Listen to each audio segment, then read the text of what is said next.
Allegiance. I pledge allegiance to the flag of the United States of America and to the republic for which it stands, one nation, under God, indivisible, with liberty and justice for all. Thank you. This meeting is being televised by Chelmsford Telemedia. Is there anyone else present that plans to record? Great. Okay. Well, welcome to this meeting of the Chelmsford School Committee. I'd especially like to welcome our friends from the Tea program at UMass Lowell. We will be meeting in a few minutes, along with members of our Harrington School Committee and somewhere out there, I believe, the members of the CPAC. So as you can see, we have a very full house, so we'll get started right away.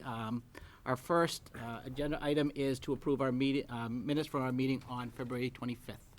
I make a motion to approve the regular school committee meeting minutes from February 25th, 2020. Second. Okay, any comments or corrections? All in favor? Aye. 5-0. All right, I don't see our CHS representative, so we will move on to good news. Well, if I knew they weren't going to be here, I would have stolen all the high school news. So I'm going to lean a little bit on Maria because I think she'll have a lot more information than I do about what do you know what the awards were for the Theater Guild? I know there were 3 acting awards. I know the music one, which was really exciting. Okay. Okay, I know that set won, and if you saw this play, it was an incredible set, designed by one young woman. Nice. That's it. And then the other winner was the background that was done in reflection, Right. reflection background, and we move forward to the next round. Right.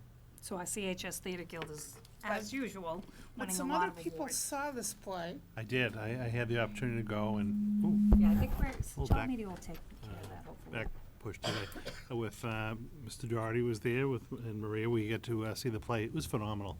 The kids did an incredible job. Set design was fantastic.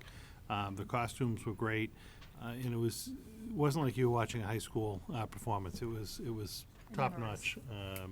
Competition, and I was thrilled to hear that they moved on. So it'll be exciting to watch them as they go to the next level. But it was a lot of fun. And it was based on a little-known part of Irish history, and Eloise Hoffman, who was the playwright, spent a great deal of time with the research and all, and they ended with a beautiful song at the very end. And it was just that the students all had the British and the Irish accents down perfectly, and it was really enjoyable. They did a really nice job. Well, at the same time, a lot of excitement was happening at CHS because the girls' varsity basketball team was playing at the same time. My heart is still beating from that. They moved on. They'll be playing Andover tomorrow night. Very exciting game. They were down 7-17, then 9-19, and then it changed completely after that. The girls really, really pushed hard, and they did an amazing job. I think I was doing a lot of yelling, and I had to, settle down a little bit, but I finally did. It was that exciting of a game. So tomorrow night's a whole nother. Tewksbury High, they're playing in Tewksbury High against Andover, and we'll see how that goes. I don't know if I should stay home or not, but I probably will end up going. So high school stuff, I know that they're in the middle of doing their elections too for their next reps. I know Sudeep, actually, one of our reps is running. He said, "Don't think too deep, vote for Sudeep." I saw that today, so, nice little rhyme to get people to vote for him. So they're in the middle of trying to get through some of their high school stuff. Couple of things, we want to congratulate Gavin Lambert and Alex Heater, who are both qualified for the state geography bee. So they'll be moving on. As a reminder, I think I said it last week, the K-12 art exhibit reception is going to be at the Chelmsford Public Library tomorrow, which is 5 to 6:30. Student Day of Poetry will be at CHS on March 13th. They will feature poets from the Mass Poetry Organization. There is an open mic for anyone that would like to go up and maybe jam some of their poetry at CHS. It's always a good time. You never know. You might get the feeling.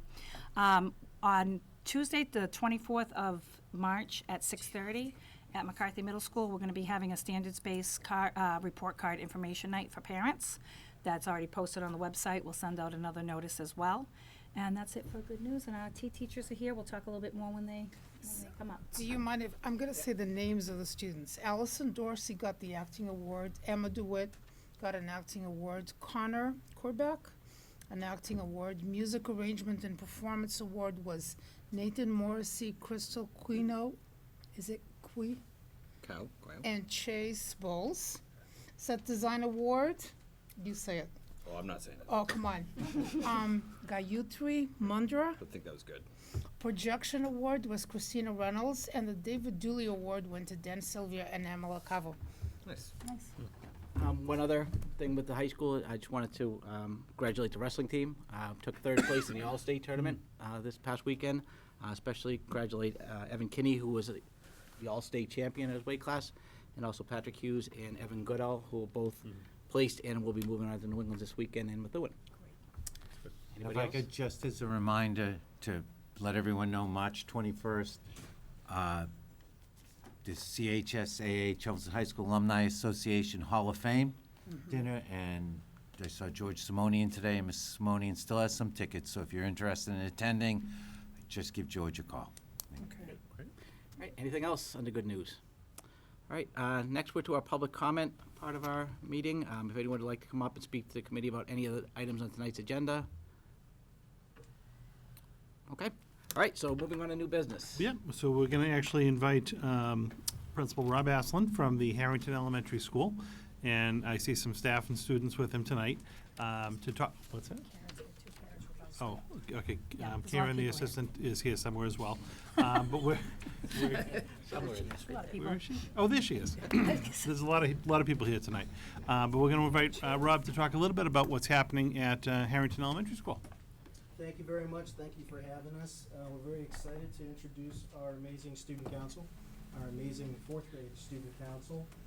They are very excited to be here, and they've worked really, really hard to be a part of this for us tonight, and it's a pleasure to have them represent Harrington as we go through and talk a little bit of what they do. So what I'm going to have you guys do is introduce you real quick, nice and clear, starting with you. My name is Duncan Bartlett. My name is Avery. My name is Olivia. My name is Naya. I'm Prisha. I'm Kiara.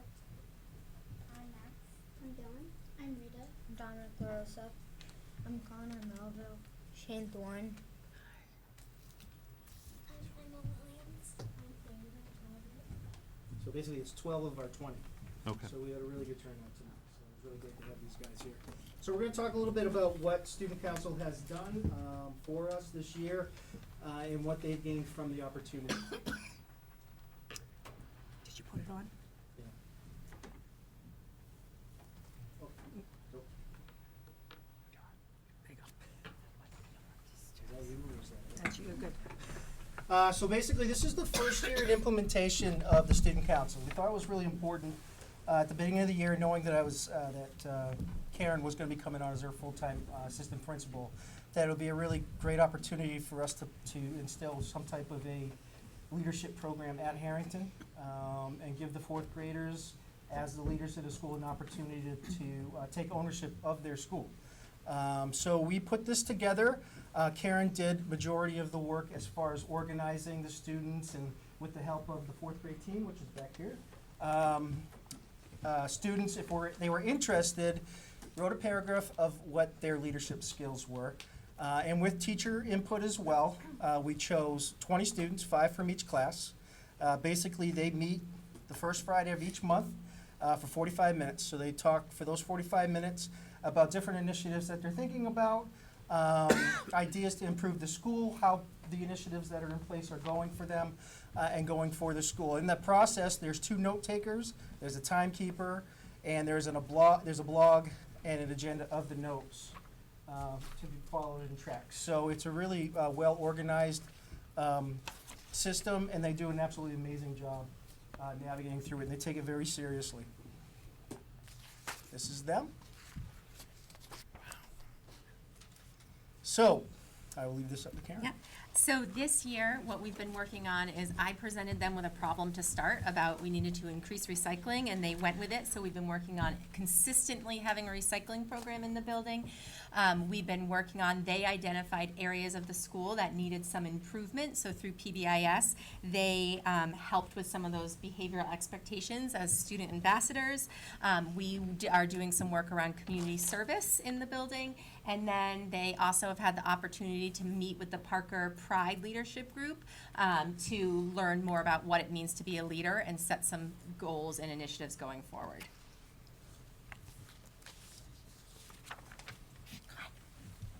We distributed blue bins. Yep, just speak right into the microphone so we can hear you. We distributed blue bins in each classroom/office and 3 big bins, 1 in each hallway.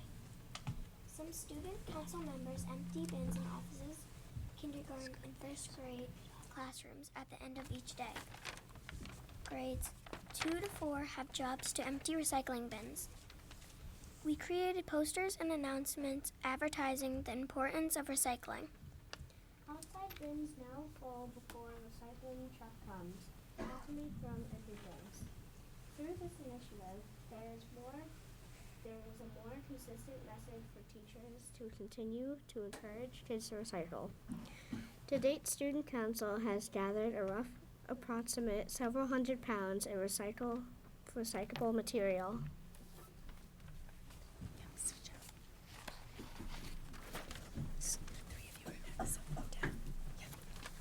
You're in front of me, sorry. You can speak to this. Student Council identified 2 areas of school that students were displaying unexpected behavior. Those areas were the bus and the bathroom. Student Council brainstormed what the expected and unexpected behaviors were in each area. 2 examples are: make sure you put paper towels in the trash can in the bathroom, and on the bus, sit in your seats.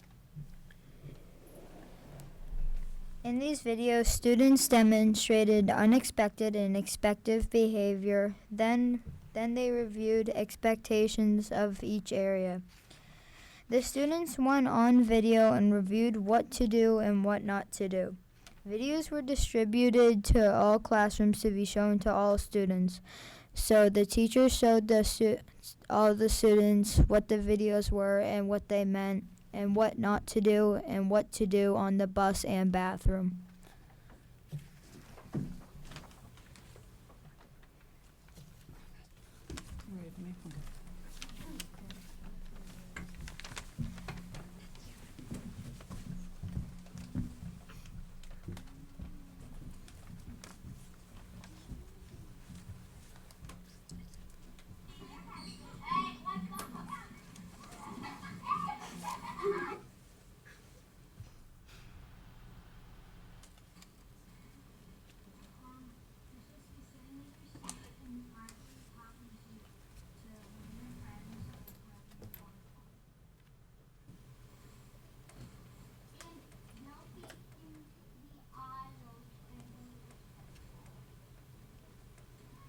Don't yell in the bus.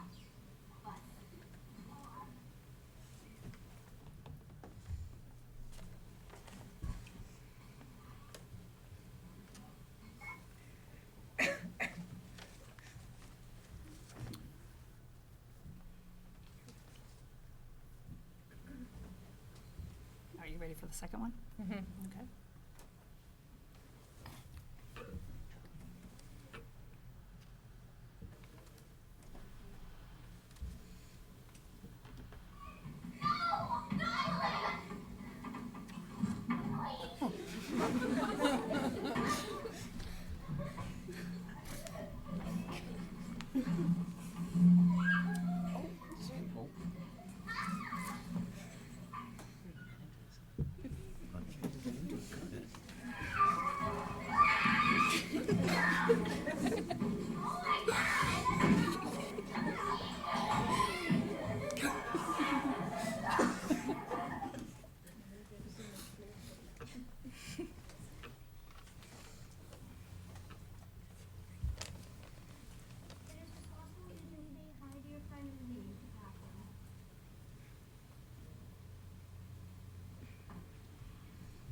My favorite thing about the student council is the community service.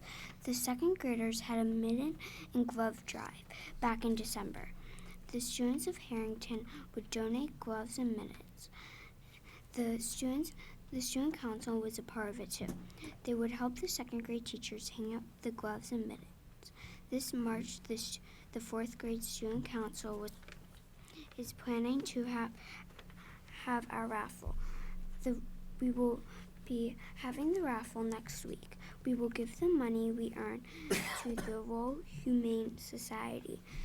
You can put it in the jar that has the other raffle tickets for the same school-based prizes, such as be the teacher for the day and extra subject.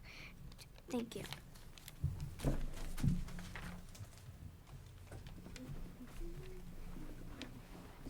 Student leadership collaboration. Opportunity for Harrington Student Council to work with Parker Pride Group to discuss different aspects of leadership and school development. As presented in Parker School Committee presentation, the Pride Leadership Group went to Bridgewater State University for a leadership convention. Based on that trip, Pride worked with Harrington School Council on those leadership and community topics.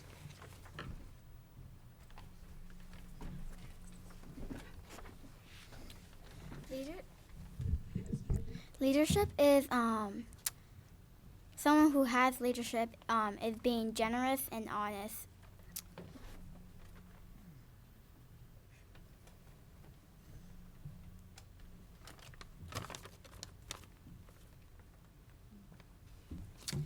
While working in split groups of Pride leaders and the student council.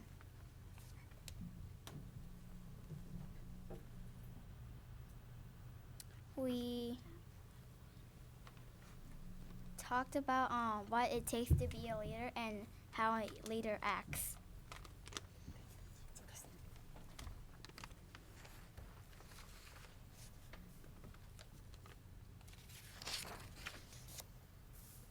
The Pride leaders help the student council members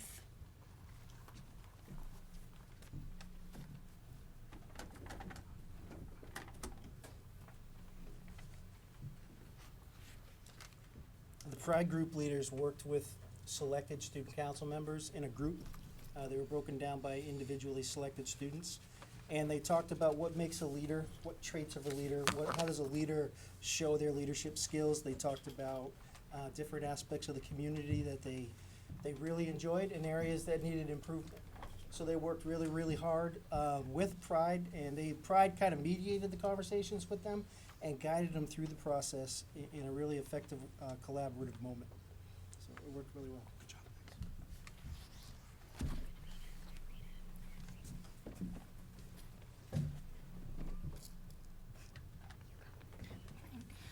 In groups, we talked about how to make our school a better place and qualities of a leader. When we were in groups, we thought about impacts that we can make on our school community.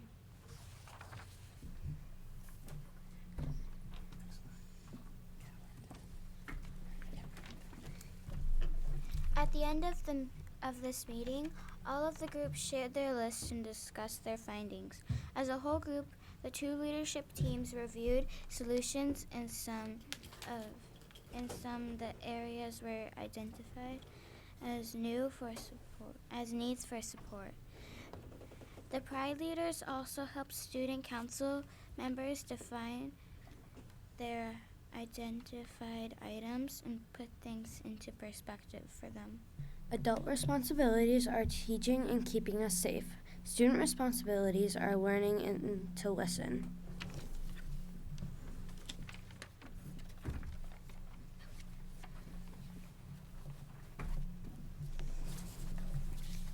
Here are some pictures that show us sharing out in our groups when meeting with the Parker Pride.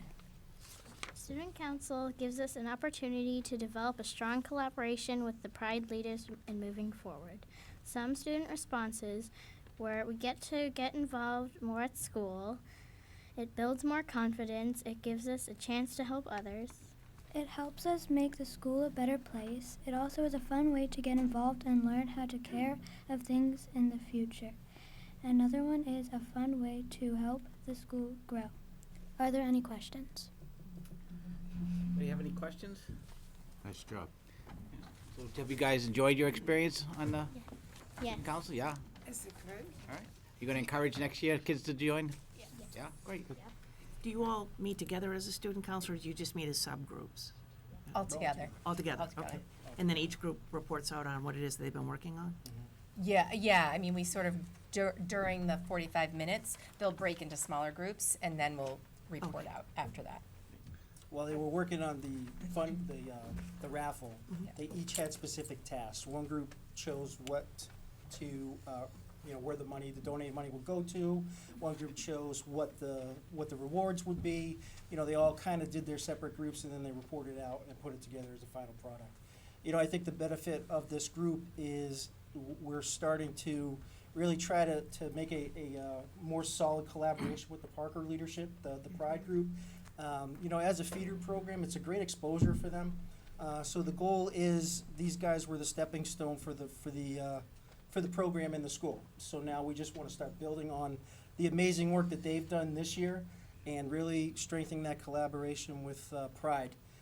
They really took a very proactive role in this process. In fact, that young man right there in the blue, his name is Cole. He said the most amazing thing, and it really set the moment at the end of the meeting. He said, "Be the change." So it was perfectly said. It was a perfect way to end that afternoon working together. And, we couldn't be more prouder than the 20 total.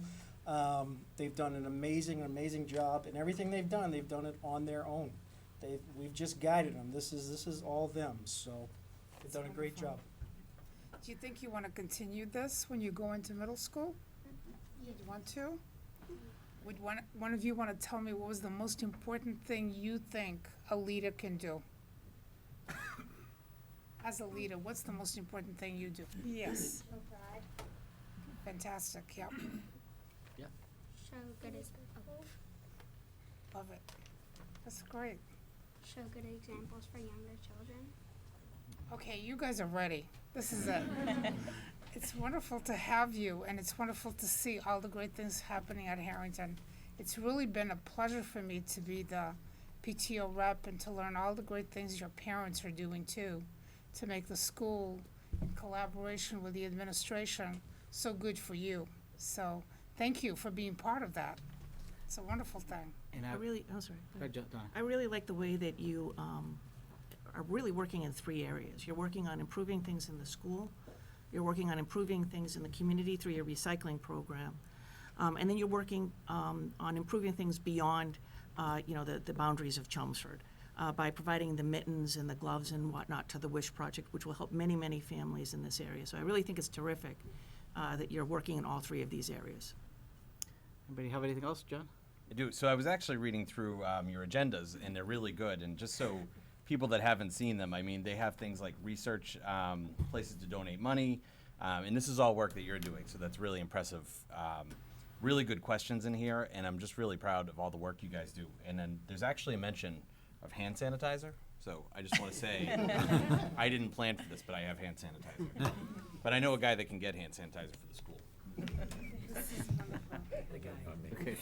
It's terrific. People can say they have a hand sanitizer. All right, well, I wanna think thank Superintendent would you. like to take a picture. Guys like to take a picture with us? So put them How about up if we here. come on the back wall over here? Why don't we just pull it back? Yep. We'll line right back up here.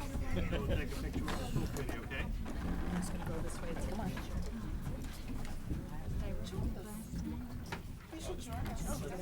Yeah. Fourth grade teachers, get up there. No, you need to go. Fourth, fifth. You're wonderful. Squish in. Squish, squish, squish. going, keep going. No, you guys get up. Okay, 2 and 2. 2 and 2 is good. Rob, can you slide that way a little bit, just so we're in focus here? If I had the new 11, I'd be able to.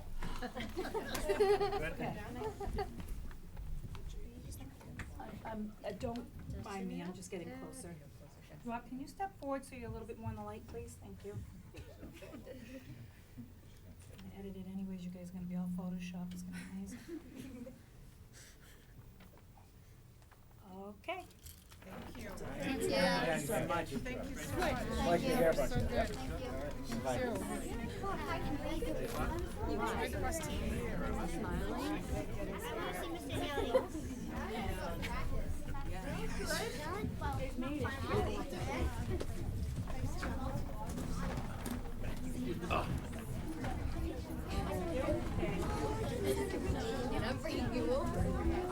She wanted to say hi. She made me say hi. Say hi.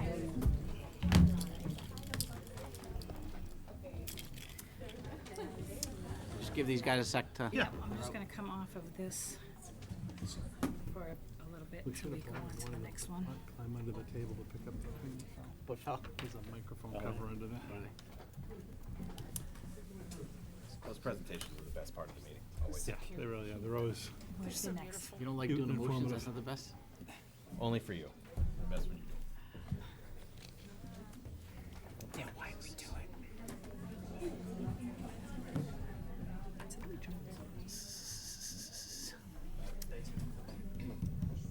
Okay, I think at this point, we're gonna divert from the agenda a little bit and meet with the T program. Yeah, so I'll take it from here as Dr. Lang's working with the kids. So we are in our 4th year of working with UMass Lowell through Dr. Angelo, who's one of the professors over in the English department. He has worked with the U.S. Department of Education, and he receives a yearly grant, a pretty significant grant, to bring where these are our T teachers, and it's called Teaching Excellence and Achievement. They're all Fulbright scholars. They are the best and the brightest of their country. There's 22 here this evening. Chelmsford does not have all 22. We are sharing them with Lowell, Andover, Westford, Leominster. Did I miss anybody? I don't think so. I think that's enough districts. So they come here tonight. They wanted to see what it was like to be at obviously a business meeting, a government meeting. So they come here. We work with UMass, and it's a great experience. They're working with our teachers. Our students get to reap the benefits of their knowledge. They're learning as well, like what happens in the United States, how we're delivering curriculum, and it's something that they can bring back, and it's something that we keep here. So some great bonds that happen as well. It's amazing. People are sad to see them go. They leave next week. I'm sure they've had an amazing experience. So typically what we do is we try to have just a few of them come up and share their experiences, whether they were here in Chelmsford or not. We did kind of already take a look at this to see who would be willing to come up and speak. And we don't have to go in any certain order, but if, first person would like to come up and just kind of speak of their experience. I'm not sure, we had a few people. I think they're just being polite. Come on up, have a seat. Hi. Hello. Do I need to use this? Yep, just You speak. just talk in, Talk you regular. don't have to talk right on top of it, you can just talk and it will pick you up. So hello everyone, I'm Monica from India, and I'm a part of this Fulbright T Scholars team that has come here. We are actually 21 and not 22. And it has been a wonderful experience. Thank you for having us here. The learning has been amazing. The bonds that we have formed, the cultural immersion that we are having here, not just in America, but with my fellow participants here from 20 different countries. How we learned to work as a team, how we learned to collaborate, how we have, overcome the superficial differences, and we are trying to bond. And we have promised each other that we are always going to hold hands, share the projects we do back home, and keep each other updated about what is happening here. So there are many things I could just talk on and on, but a few of the things that I would like to share here is that my teaching contact program is here at Chelmsford School. So it's not just the classrooms that I've been visiting. I've also been able to find out a few wonderful practices that are happening here, like the wellness and the resiliency program. I really appreciate them. we have similar interventions happening in India, like the resiliency program here, which supports students who are not doing well in Standard 9. We have that happening in India as Mission Bunyad, and we support students from classes 6 to 8 in this program. The wellness program, again, both of them tied together. If I look at them, they are kind of socio-emotional learning programs. And we have a similar program running back home, which we call the happiness curriculum, where we try to instill students, we try to instill in our students that just materialism is not enough. We need to prepare them for life and not just academics. And I see so many similarities between what is happening here and what we are trying to do back home. Some of my colleagues here shared the kind of problems they face in their respective countries. And then we had today a protocol where we try to suggest solutions to each other. And I think these techniques that we are learning here are wonderful. We are going to take them back home and definitely try them out and keep each other informed. The teachers here have been very supportive, our facilitators. They are already, they've formed, I believe they've formed unbreakable bonds with us. We have Facebook pages with them. They are on WhatsApp with us, and they're sharing materials. And I look forward to this collaboration continuing. Thank you so much. Thank you. Thank you. We had 5 speakers, so hopefully we still have 4 more. Who would like to come up next?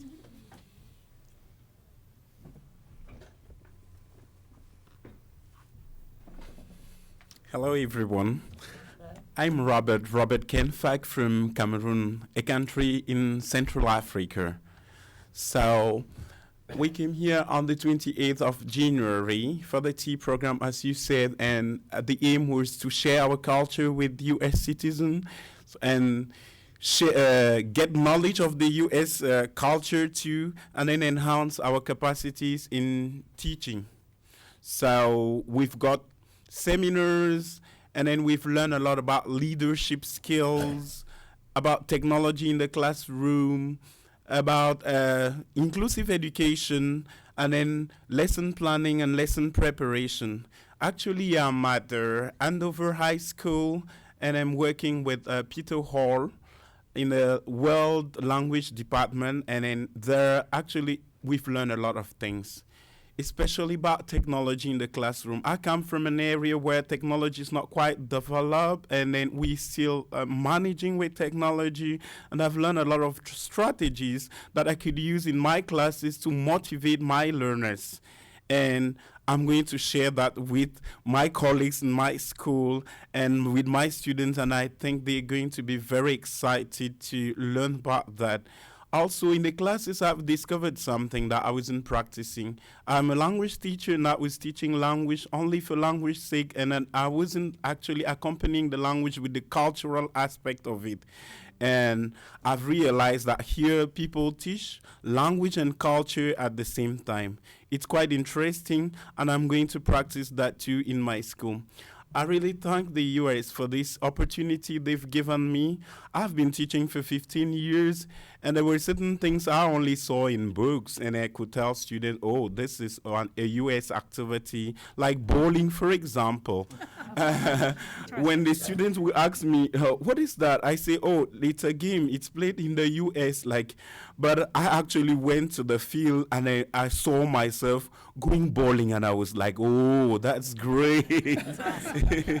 So things like those, like you're teaching about things that you see but in books, and you've learned them in your country but you've never seen them. So it's a great opportunity here. We've gone to Parker School too, and it was quite interesting there, like to see what they were doing, like teaching students, not only grading them, but like getting them to go into project and presenting the projects, and you evaluate the project, and the students themselves could evaluate how far they've gone in their project. I think that was also quite interesting. So in a nutshell, I will say we're learning a lot. We're sharing what we know in terms of culture too, and then it's great. We're going to organize a lot of seminars and workshops in the country when we go back to share what we've learned from you. Thank you very much. Thank you. Thank you.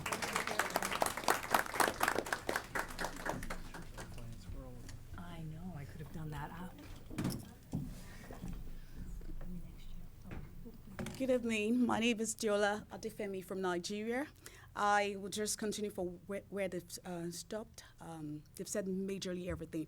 But, the first thing I want to talk about is the people. Coming here had a different belief, or I formed a different thought about the people of America, but there's something about them I want to take back to my country that I've learned. The first thing is about integrity.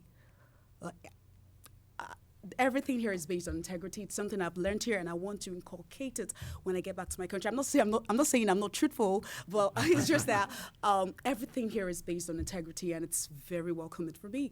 And the second one would be the fact that you here listen to understand, not to react. That's one thing. You listen not to judge. You listen to understand whatever someone is saying. That's one thing I appreciate about the American culture too. Now, going to my class, the first thing I want to take back to my country is the fact that you are partners in learning with your students. It's not the teachers don't dominate. You are partners in learning. You learn with your students, so the students are comfortable enough to talk to you and ask questions. And the fact that you use a lot of inquiry-based instructions. So you don't feed the student. They ask questions. They want to know more. And the visualization in class is something I really want to take back to my country, because a lot of times you teach students, but these students can't really see. They can't. For example, in my class, for every class we have in the school, McCarthy here. For every class, at the beginning of every class, the teacher tries to get a video or a picture of something that is related to whatever she's teaching. And immediately the students can visualize and start talking. She doesn't even feed them to start talking to one another. And there's a lot of collaboration, with teachers. There's a lot of collaborations with students. There's a lot of collaborations. So the students want to talk. Even the quiet ones want to talk. They want to react. So those are three major things I want to take back to my country, and the people too. The attitude of the people. Thank you very much. Thank you. Two more. Okay. She's like, I'm in. Okay, good evening. I'm Huda. I'm from Tunisia. Okay, for those who do not know, Tunisia is in the north of Africa. Okay. Yeah, so this experience has been really amazing for many of us. We have been sharing a lot of things, not only about the American culture, but also about cultures around the world, okay? So we had this amazing opportunity to share with each other cultural activities, different cultural aspects, different pedagogical practices that we are doing and that we are going to take back home with us, okay? I would love to talk a bit about the American educational system, which was really amazing in many aspects. I know there are lacunas in every educational system and you may see faults with it, but what I love most is that what I see is that no student is left behind. I see that most students are given the opportunity, all students, not most, all students are given the opportunity to get an education, even if they are different. And this difference is seen as a plus for them, not as a hindrance or a handicap, okay? But at the same time, they are trained by people who know what they're doing. It's not just putting, because when I see how autistic children are being treated in my country, how they are going to be, so we try to integrate them in society, but it's done in the wrong way, okay? You don't just throw somebody in the sea and tell them go and swim when they don't have the skills, okay? So I see that children are being equipped with the necessary skills for not only getting academic rewards, but also for going on life. What you are teaching them is not just success for getting a job. They are being trained for life skills, okay? And this is really something that what education is about. Education is about making them ready for the real world, okay? So this is really amazing. We have been trained by many great scholars and professionals who have given us lots of things that we might have known, but now we can make sense of that and we can use it in a meaningful way in our classrooms. We are taking lots of huge things that I'm still processing in my mind, okay, and I'm still thinking about ways of using them, but I'm sure I will figure out how to use this huge package that I'm taking back with me. Okay, thank you. Thank you.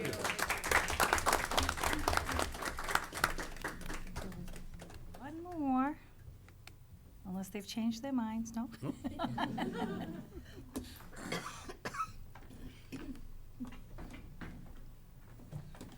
Good evening. I am Muhammad Sulaiman from Bangladesh. Actually, T program has created a big platform for me to be connected with the global scholar behind me and as front of you. Actually, I believe that teachers are not born, they are created. This program will open a great opportunity for us to apply the cultural diversity in our classroom. We learn many things. As my friends told, don't like to mention this. Really, this program has changed my idea about teaching. So I would like to apply my learning to my classroom to make my students to be equipped to face the challenge of globalization, to make an integrated collaboration with all other, and we are very happy to be here. And thank you everybody, and good wishes from Bangladesh to you. May God always be with all of us. Thank you. Thank you. I don't think we realize in the Merrimack Valley how lucky we are to have a great relationship with University of Massachusetts here in Lowell to bring us these type of programs, to make sure that people have a chance to meet and take what they need. I liked how you said you have a huge package to bring back with you, and it's a virtual package, right? That's going back with you to your country. You got a couple of sacks, you know. Yeah, you're gonna. So just in the as much as you've learned, I know our teachers have learned. They speak about this all the time. I would be remiss if I forgot to thank Michelle Kender. She's one of our science teachers. Although she doesn't have a T fellow with her this year, she is.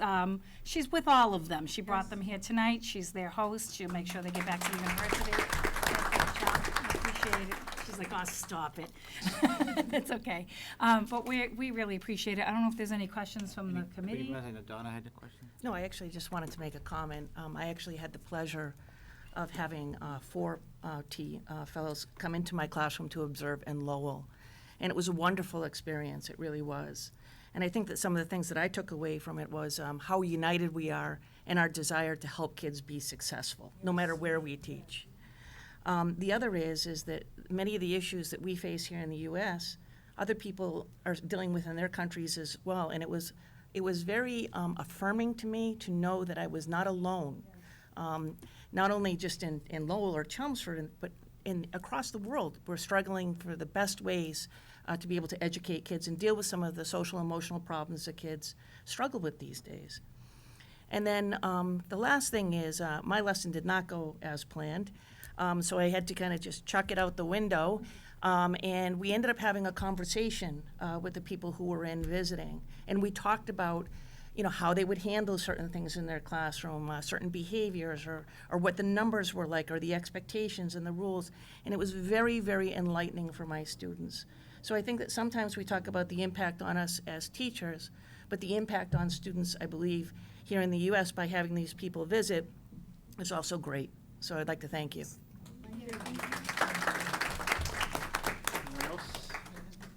Can I just say something about language? I've got to tell you this. First, each one of you speaks English so beautifully that it really is humbling. English is also not my first language. So my first few years of school were in Portugal. And every time I listen to someone from another country, I am humbled by the fact that your English many times is better than our English. So congratulations on that, seriously. True. It's the truth. The second thing is that I really, truly appreciated the input you gave about the education of the whole person. And I think as countries develop, and I'm looking at some of you, example, Nigeria, I mean, you've got an incredible economy going, incredible country. India, the same thing. So many, all of your countries are developing and continuing to evolve, but so are we. as a country, and we learn so much from everybody else, because sometimes we forget as we grow economically that the person is not just an economic human being. All aspects of humanity are involved. So thank you for reminding us of that and how important that is for us to keep in mind too as we make decisions for our district. Thank you. Thank you. As somebody who probably taught a lot longer than most of you have been alive, I think the important thing is that as teachers, as with our students, we're always learning. And I think the most important thing any teacher can do is to be open to new ideas, to be able to take the risk and try with always, as you have demonstrated, what's best for the student, not only academically, but as people and with their character. And I think that I don't think you can ever completely master the art of teaching because you're learning every day. And when you're driving home from school, you're going through everything that you wish you had done. It's not, this 7 to 2 job, because really good teachers are thinking all the time, and you know a good teacher because they're exhausted at the end of the day. So thank you very much. Can we take a picture? Yep. Yeah. Would you guys like to squish in now? Moving the chairs again. You gonna walk here again, or? No. Are we going back there? No, we're gonna go here. Oh, really? We're squishing in. It's It's a very complicated phone, Joanne. It's your birthday. Other people have a camera as well.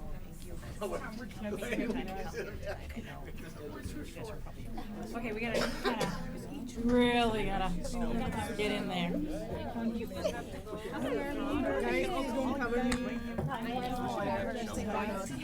I'm the shortest person. Thank you. Jay's in. All right, everyone. I know they say cheese, but cheese. Cheese. Thank you. Thank you so much. You're welcome to stay. Wait, we need an hour. Right? You're welcome to stay until as long as you have to go back, right? Share with Michelle will be in charge of that. So it's up to you all how long we want to stay. If you would like to leave now, that's fine. If you'd like to stay for another presentation, it's up to you. We are flexible. We are here, so. Oh, so you all have not had dinner yet? No. Oh, so maybe we before the all right, so that's They're gonna stay for one more presentation. all right. They have a bus. They have a mini bus. Oh, it's a regular bus. Oh, it's a regular bus. It's right, like, yeah, but is it the big bus? Oh, yeah. Oh, I thought it was the small one. It's right here, Jay. Can you hear it? Are you driving the bus? Yeah. No. That's my next thing. Okay, all right, I didn't know. It's a yellow school bus. The dining hall closes at 8, Oh, so they need to go get something to eat. That's fine. You gotta eat. I will be Yep. right Thank you back so there. much. Hey, thank you all very much. Thank you guys. Wonderful having you. Safe I know. travels home. When do they go home? Next week, next Tuesday. Oh, wow. Some of them is gonna Take care. Thank you. I know. 4 days. How many? 3 or 4 days. Wow. Okay, so They let me did a get great this job. up and running. Yeah, Every year. wonderful. This is too. We started out with standing room. I know. And All right, as they transition out, we'd like to invite Ally and members of the CPAC to come forward this evening and, share a presentation with us. Okay. With the presentation theme. No pressure following up the T teachers in Harrington. Following kids and then T teachers, so. And then you took the applause away? We'll lift a lot at the end. We can still clap. Okay, right. To the next slide. It looks backwards. I know it's weird. Okay. That's one. Great. If it doesn't work one way, you press the other. Oh yeah, there's a big yellow school bus. Is it really? Wow. It's huge. I brought some of our brochures to pass around in case anybody hasn't seen one, if you want to grab one or a couple for friends. So thank you for having us. I'm Ally Barnes. I'm one of the co-chairs for CPAC. Kristen Erickson is the other co-chair, and she had something come up and was unable to make it tonight. So, thank you. Hi, my name is Vyas. I'm the treasurer. Welcome. Good evening, Laurie McCarron, Secretary of CPAC. So I want to just touch a little bit on this first slide because it kind of starts with a bold quote. You are not alone. And that quote came from a piece that I wrote earlier this fall. Just as a parent of a child with special needs, in my case too, there are many times, even when you have a support network in place, you feel isolated. And kind of the theme of the piece that I wrote was hitting on many of the situations that parents can be in, regardless of what their child's needs are. And our hope is that we're representing parents from all of those diverse needs. So that's kind of where that came from. So tonight we're going to be looking at the duties and responsibilities of CPAC, our goals and accomplishments for the year, and just a quick kickback to the needs assessment survey that we did last year. Then we'll go over the concerns and recommendations that parents brought up, and then looking forward to next year's goals and proposed budget and upcoming events. So just briefly, our mission is to effectively communicate understanding, respect, and support for all children in special education in our community. Our duties involve advising the school committee on matters related to special education, participating in planning and evaluation of special ed programs, collaborating with the district to provide basic rights training for parents, sharing information about programs and services to parents, and again, helping parents, whether it's directing them to advocacy or services or informing them of current legislation that's being worked on. Our goals for this year, we did pretty good. We did 6 out of the 7. We provided a few trainings in collaboration with the district. Basic rights is the required training that the district has to provide. We also worked with administration and teachers at BIAM in the fall to do a workshop called Integrated Learning in My Child's Classroom. And that was really great because the teachers got to speak open and candidly about what they were working on in the classroom. And it was great to hear it in an open discussion, not just like in a report card or something like that. We're working on additional workshops for the rest of the year. We meet regularly with school administration to talk about various topics and CPAC happenings. As follow-up to our Apple Institute that we went through last year, we're working on our 3-year, well, we actually ended up doing a 2-year plan, but so we're working on that and continuously providing support through PTO and BSA. The one thing we didn't get to was hosting some sort of event specific for families, and that's just, we need more volunteers to make something like that happen. The one other thing I think that you also did was we had the meet and greet with the special education team chairs and administrative staff from the office, and I thought that went very, very well.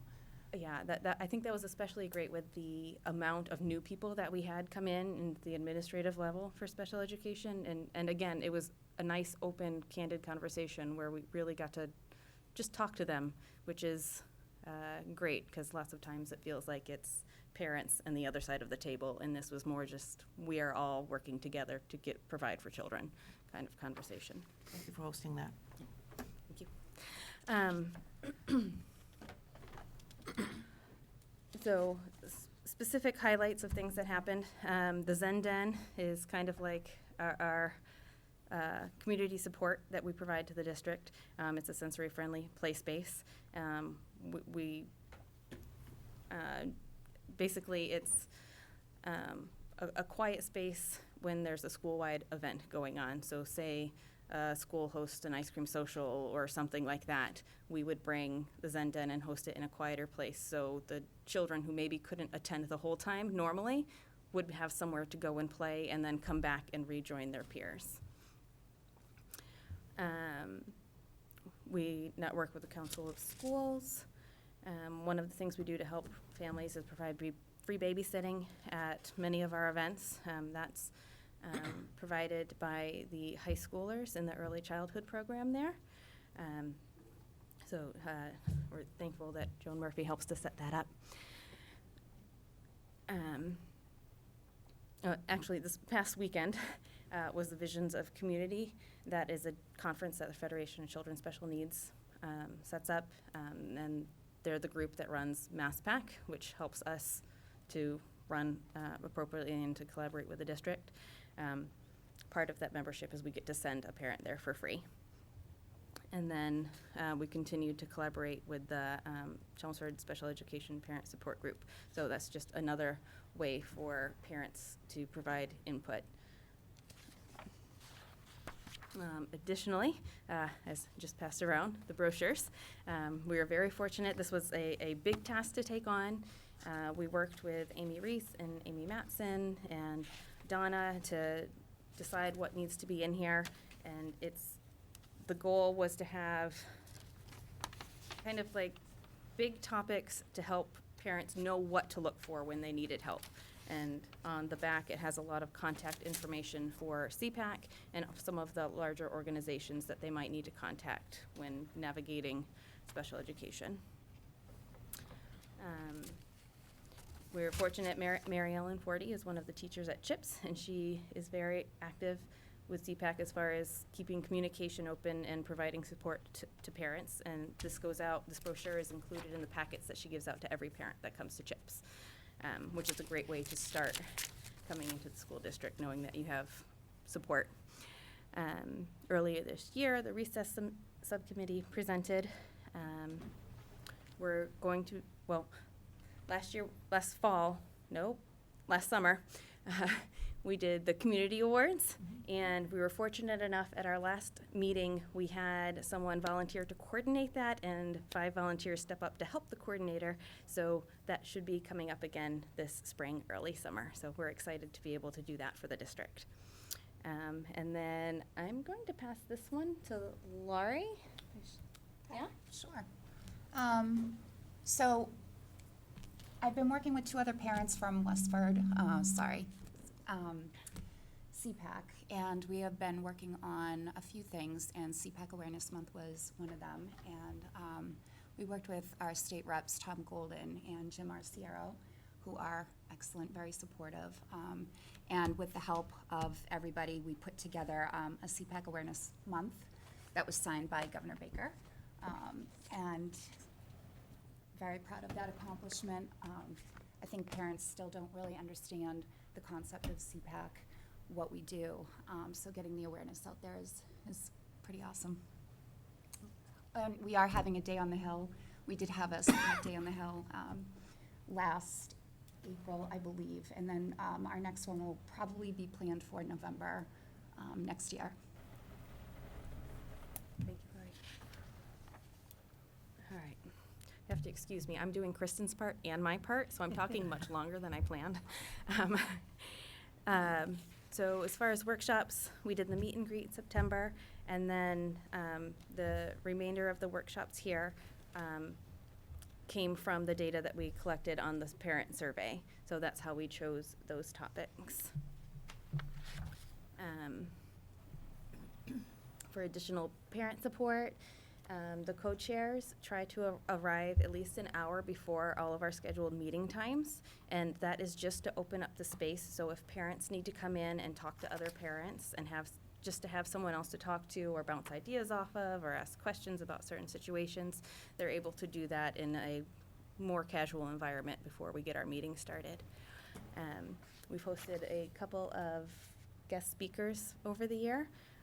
We had Jen Melanson, who's the new community service coordinator, come in. She's been an excellent resource. It's actually helped connect some families with some specific things that we needed. And we had someone, Donna Gorman, come in and do a presentation on conscious discipline, which parents found helpful. And then our remaining speakers for the year, we're working with Amy Reese and Amy Matson to talk about some specific topics that are kind of high frequency that parents bring up.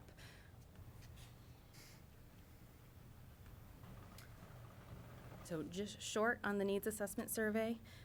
This is how we used it this year for planning workshops and our guest speakers, and to help focus our research and the advisories that are coming up.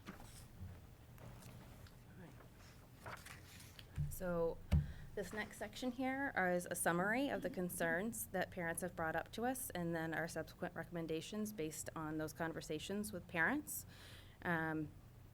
It boils down to 6 areas of concern specific for the district and 2 that are more specific for CPAC function. And we urge you to keep in mind that we're representing a larger group of parents. We're not just representing ourselves when we're saying what the concerns are. So communication is one of the biggest concerns that parents raise. We know this is a moving target, and it's kind of probably always going to be something that we're working on improving. We're hoping that by focusing on one specific piece, we're able to take steps in the right direction to provide parents with what they need. So the specific concern we're looking at is communication from the school. That means a staff person like a teacher or a therapist, someone who's directly working with a student, to parents about their individual child. So this wouldn't be like the teacher emailing the entire class or the principal sending something out. It would be a service provider to a parent about a specific thing for their child. And the concern is that our children they have complex needs, and sometimes there are things that are being addressed outside of school, whether it's services or therapies or something medical, and there could be a behavior happening at school that the teacher doesn't realize is related to that. So I guess what parents are looking for is if there is a change in behavior, that it is timely and honestly communicated with the parents. That way, if there's something happening outside of school, then the parent can clue the teacher in, like maybe there's been a change in sleep or medication or in the something in the home that wouldn't necessarily normally be communicated with the teacher, and then they can start that conversation about what needs to happen next.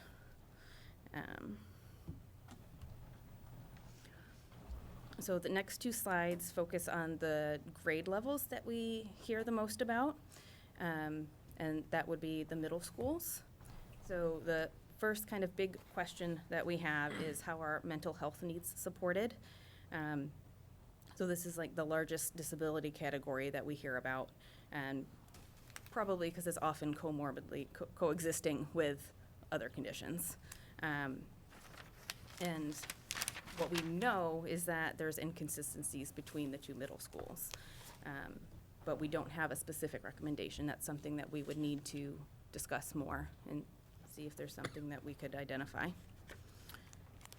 The other part of the middle school piece is, are the academic supports adequately being supported? I think the feedback that we're getting here is that there are some children who have a disability or a need that is either under that category of invisible disabilities, or it's something that's being compensated for by other things. And so it looks like the child is performing as they should, but there's actually something that is making it more difficult for them or affecting their mental health because something's not being supported. And again, this is something that we would need to look at more in depth to see if there was something we could pinpoint for a recommendation. So the content area that we hear the most about is literacy. Kind of the The concern that we're hearing is that both the gen ed curriculum and the specialized instruction might not meet the needs of all students. And kind of is looking at our recommendations, kicking back to the presentation that Dr. Hirsch gave on MCAS, we'd like to support the district in increasing attendance. If children aren't here, even with the best curriculum and credentialed teachers, they're not going to be doing better, right? So we'd like to help support the district in that. And we currently have a literacy subcommittee that is working with administrators in the district to see if there are specific things that we can recommend. We know that you're looking at literacy curriculum, running some pilots right now, and we're hoping to wrap that up so that we can get some feedback, hopefully in the next few weeks here.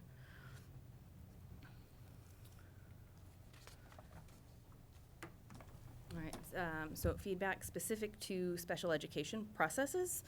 The public input from parents includes that medical diagnosis, outside testing, independent evaluation results are not being fully considered. So just real quick for anyone who's not familiar, there are evaluations that happen in school and there are evaluations that can happen outside of school. And the evaluations that happen outside of school, there's a couple paths to get to it. The parent or the district, or the parents and the district can decide that it needs to happen. The parents can pay for it, the district can pay for it, or some combination of. So there's a couple of ways to get there. Those outside evaluations that aren't happening in school are what we're talking about. The feedback is that there's a disconnect between those outside evaluations coming back to the district and how they're being considered. The legal requirement is quote unquote considered. And so what's happening, based on the parents that we've talked to, is that they are being talked about, but then kind of putting not so much weight on that, and the district is doing more of their own testing and looking at that as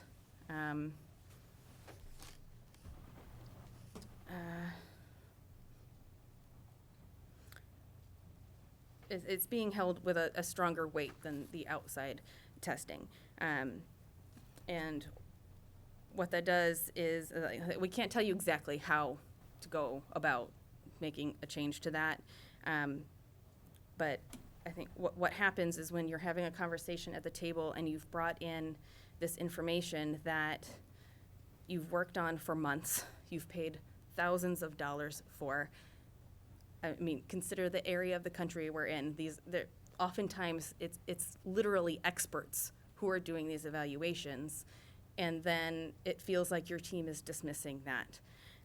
That makes it very hard to have a conversation with everyone else at the table and to feel like what you're bringing to the table is being validated and truly considered in your child's eligibility determinations. So for recommendations, taking a look at that and seeing what can be done to help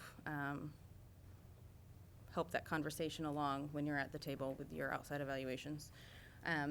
And CPAC can help support it by sharing resources and providing support to parents through the process. The Federation has a parent call center that parents can call. It's free, and they can ask any questions about the process and get recommendations for advocacy and all kinds of resources. So that is one of the things that we point parents to when they have questions about things like this. So we would continue to do that. All right. Another tough one. So there are certain sets of terms that keep coming up, and basically the interpretation for these terms is different for parents than it is for the district. These are things like effective progress, individual potential, individual abilities, and appropriate education. Those are kind of some key terms that keep coming up, and the way that parents describe what's happening and the way the district describes their understanding of it, they're not always matching up. Right? And part of the reason that is that the eligibility criteria, it's not clear. It's left open, which, as many laws are, right? So that makes eligibility determination difficult. And even though we try to be objective as possible, that leaves some subjective factors as part of the conversation. So what we would be looking at is a review of the practices and policies related to eligibility, and how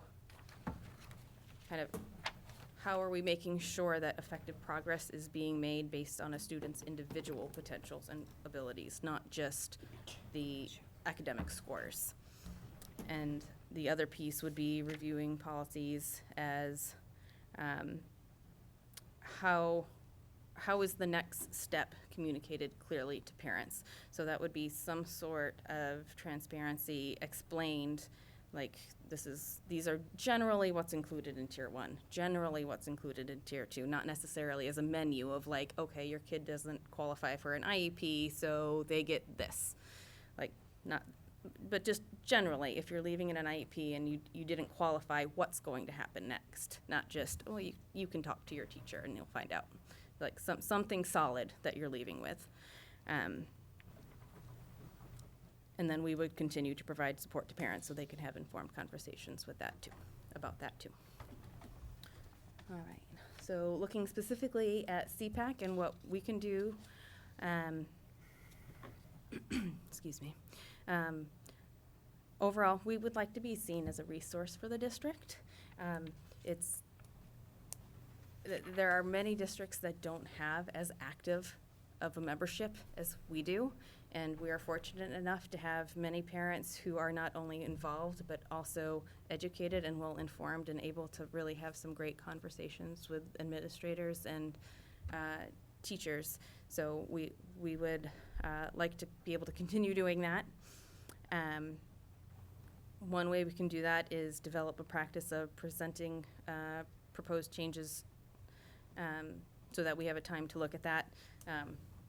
That just means letting us know when something important's going on, and Donna pretty much does a great job already. She communicates with us pretty frequently. It's very helpful. And then any new board members coming in should attend some type of training, not maybe as big as the Apple Institute, but something so that they're coming in and able just to keep things rolling.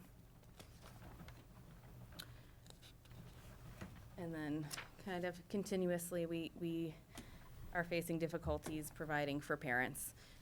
Many of our children have therapies, or just mom and dad need to be home at night. So it can be hard for them to come out and attend, even though we do offer the babysitting. That helps get a few more parents out.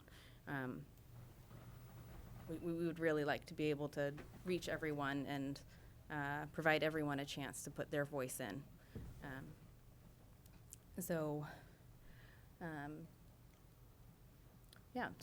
what we would be looking for from the district side is that staff should feel comfortable recommending parents contact CPAC. If they have questions coming up, if they don't understand what their teacher is talking about as far as special education, whether it's an IEP or a 504 or an evaluation or anywhere in that process, they should feel comfortable like passing out brochures or just saying, hey, look these guys up. And then on our end of it, as part of being able to reach everyone in the district, we'd like to create a Babel sheet so English language learners are able to have information translated so that they can get the information they need. And then a lot of the things are kind of ongoing as far as maintaining a website, social media, staying in contact with administrators and other parent groups. One of the new things that we're looking at and trying to figure out is how we can do some things online. That way parents are able to access it from home. And then we would redo the survey, not next year, but the following year, and make sure that we're improving. Yeah. Pass that to you. You can click, it's okay. But the next slide is about the 2020-2021 goals. We'd like to, so the ones with the Apple icon are a continuation of the goals created at the Apple Institute. And we'd like to continue collaboration with the district to provide basic rights workshops and other workshops. Continue meeting regularly with the district and administration and provide feedback on special education programming and services. We'd like to meet over the summer and spring to create a procedure manual so that the new board members can understand the roles and responsibilities.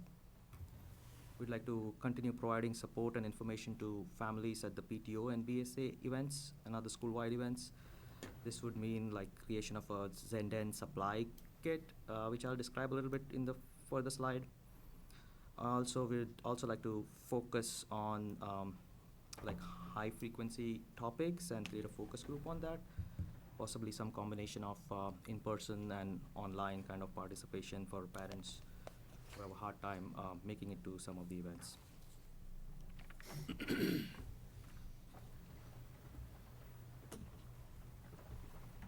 This was our current year budget.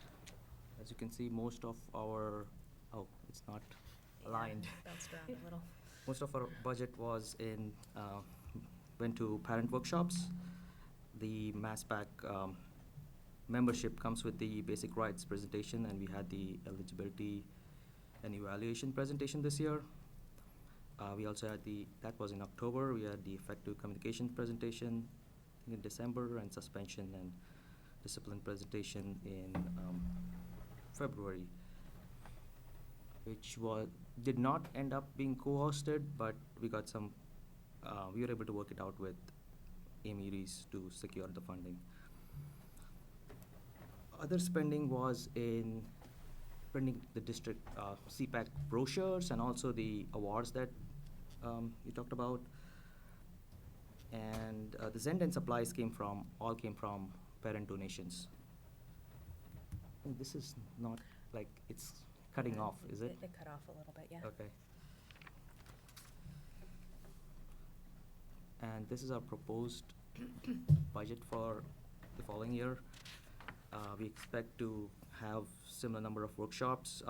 This time we are planning to focus a little bit on the older students. So for the basic RADs, we are selecting the transition planning. We also have the post-secondary vision workshop and the MCAS, Access and Achievements workshop. We want to probably, the third one would be like a co-hosted thing. If that's co-hosted, we'll have to pay less for that. Also, it's important to note that we hope the administration, teachers, and staff feel welcomed at our events and workshops. Although these do not count to the PD hours, it's useful information and will help in discussion with the parents. Also, the staff will get a better idea of where the parents are coming from and making requests. We'd also like to focus and create some Zenden sensory kits, which would be like about 6 large plastic bins having sensory toys. Think about like pumpkins and apples in the fall, scoops, shovels, strainers for rice. Some of the items cannot be replaced, for example, rice, pasta, dried beans, and things like that. We'd also like to purchase some marketing material, like a sign for Zenden. A lot of times people don't know what is Zenden, where they are located, and things like that. So that would help. I think the banner is also for when we are represented at open house at all of our schools. I think there's supposed to be a comma, Zenden supplies, and then also a banner for open house saying something about the CPAC.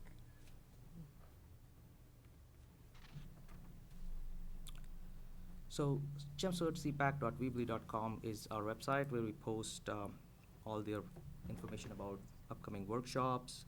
We have presentations, meeting minutes. We also have a Facebook group, Chelmsford CPAC group, where we post similar information, updated information, resources, events.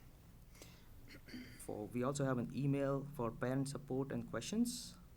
If a particular parent has questions about very specific to their kids, we try to connect parents, and that email would be ccpac.license@gmail.com. Again, we are not advocates, and we cannot educate but we help parents and point them in the right direction. Maybe it can be administration, it can be teachers, or it can be advocacy or support groups. Additionally, specific questions about their children go to Amy Reese, and questions about district policies and procedures, Donna helps us with that.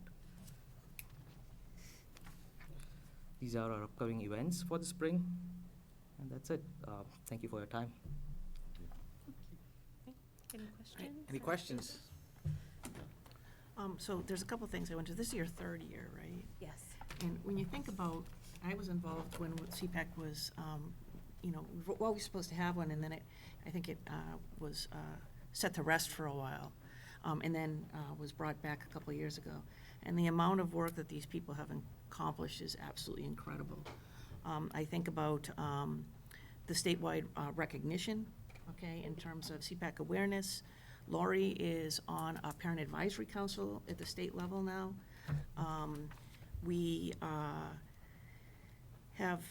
still trying to reach out to parents, but I think that this is a very well-established and hard-working group. I think that one of the things that I want to mention that we tried at South Row last night is they did Facebook Live so that people could tune in. And then actually what ended up happening was we didn't get many people that watched it while it was live, but they went back and watched it later. So that might be something to consider. But it really has been, I meant to mention Pack to Pack as well. So this is, as I said, a very, very well-established group that's really reaching out beyond Chelmsford to establish relationships with other special education parents and CPACs to really provide high-quality parent support. The speakers that you had this year have been terrific. And I think that I would really like to see more of that. A quick shout out to Joan Murphy. She's there at every meeting with her students to provide the babysitting services. And, that's a really terrific service that this group provides to allow parents to be able to come in and to be able to get support. Because, as you said, it can be a very isolating experience sometime. The Zen Den is at every activity, no matter where you go. If it's a Boo Bash or, the Pride Run at Parker or whatever, the Zen Den is there. And I do want to mention, there's hard feelings about the Boo Bash still, but the Zen Den and the materials that they are currently using has been largely purchased or supplied by parents on the CPAC board. So one of the things that I think that I would, propose, I know we had talked about in the budget, maybe working with Amy to be able to find some grant money for some of these speakers. But since it is our responsibility to have a CPAC, maybe what we would consider is paying for the membership and the basic rights, which would be $450? Correct. Right, through one of those grants. And then that would allow you, the $750 to be able to have other speakers and whatnot. I think the collaboration that you're working towards with the school system, having the teachers, well, actually 3 times I think it was that we've seen, the meet and greet. Then we had the principal from Byam was there with his teachers. And I know that Amy and Amy Reese and Amy Matson have also been regular, participants at your meeting. So that's been really, really nice to see. So I would say, congratulations. I think you guys have done a fantastic job. It's really hard to believe it's only been 3 years because this, as I said, is a very, very well-established and respected CPAC. Thank you. I was going to say the same thing, Donna and I were kind of there at the beginning. So you've gone from nothing to very vibrant, very, effective committee in just a short amount of time. So, it's great to see, having been involved in CPAC way before and when it kind of went away, it's great to see it active again and helping so many parents out. So. A lot of times when you go to these presentations too, there are parents from other towns that come, to these because, it's so well advertised and there's such a need. They leave feeling very informed and also very welcomed, which is a real testament to the work that these people do. Anybody else have anything else? I just want to make a comment that I was around before the CPAC came back, but it was just a broken website. And to come from, and I gotta give you a lot of credit, Lori, that to come from that to being recognized by the governor is a pretty big deal. And have a CPAC Awareness Month, I'm incredibly proud of the work you've done over the past few years. It was a joint effort. Thank you, Yes, Sean. it absolutely was. And thank you all for all your work. It's good work. Thank you. Thank you very much. Thank you very much. Thank you. Can I just get one quickie? Yep. Or just a quickie for, no, I appreciate the presentation, obviously. We'll go back and share that with Amy and the staff. One of the things that you said during the presentation that kind of struck me was the difficulty sometimes parents have in the evening hours, say coming to a meeting just because, again, you're juggling outside services and family life and whatnot. Do you happen to know, I'm just more curious than anything, but do other CPACs or has our CPAC ever tried like a meeting during the school day? When, I know you're probably combating then people who are working, but, you know, if kids were in a school program and you didn't have to kind of worry about the babysitting piece or even like just the nighttime kind of craziness that happens. I don't know if other CPACs have ever found that that's. Other CPACs have had daytime and evenings. They go back You know, and like a forth. mix. We did try that before the CPAC was established with the parent support group, and we had attendance at both the AM and the PM. I think the toughest thing is finding the volunteers to be able to host it. And I'm not sure the availability for board members during the day, but it's definitely a possibility to help open up more window of time for Yeah. parents to come. Yeah. No, I was thinking that as you were speaking, because I do know that sometimes the night stuff is difficult for people just with everything going on. I think there's a lot of parent committees, PTOs and whatnot in town that are struggling with Yeah. getting there. And I think this is why South Row went to the Facebook Live thing. It was a little strange, but I'll be honest with you, I was on Facebook and I saw it pop up. Yeah. It's nice to be able to kind of see that from home. Yeah. Again, without fully thinking this through, I just wonder about, like, with some of the CPAC issues in particular, like just confidentiality and whatnot, with a PTO meeting was a little bit more kind of General, public. right. What if a conversation comes up during one of these meetings and a specific child or That's a good point, disability comes yeah. up? I just don't know how we would respond to that. It's not like there's a tape delay to be able to fix something.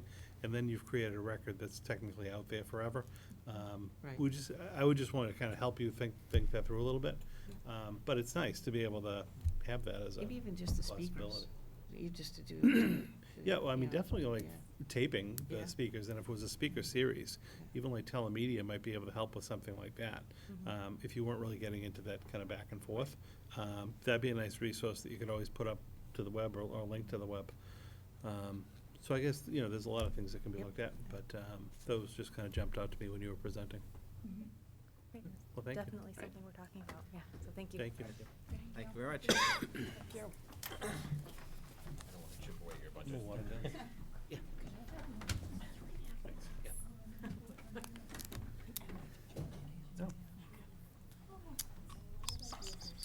All right. All right, I'm going to, Move- done with move- presentations. Yeah, we had a lot of presentations tonight, my gosh.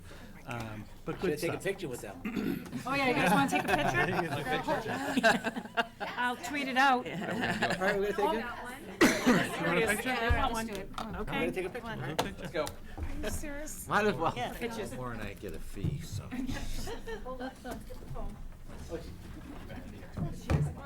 Listen, we gotta move, it's getting steps. I feel like today's Well, they a have good a one. proclamation. Oh, yeah, you're gonna do that. I don't want to stand so close to this because somebody. I actually want to see that. Do it. Easy, easy. I don't, where am I going? In the middle, in the middle. You go over here.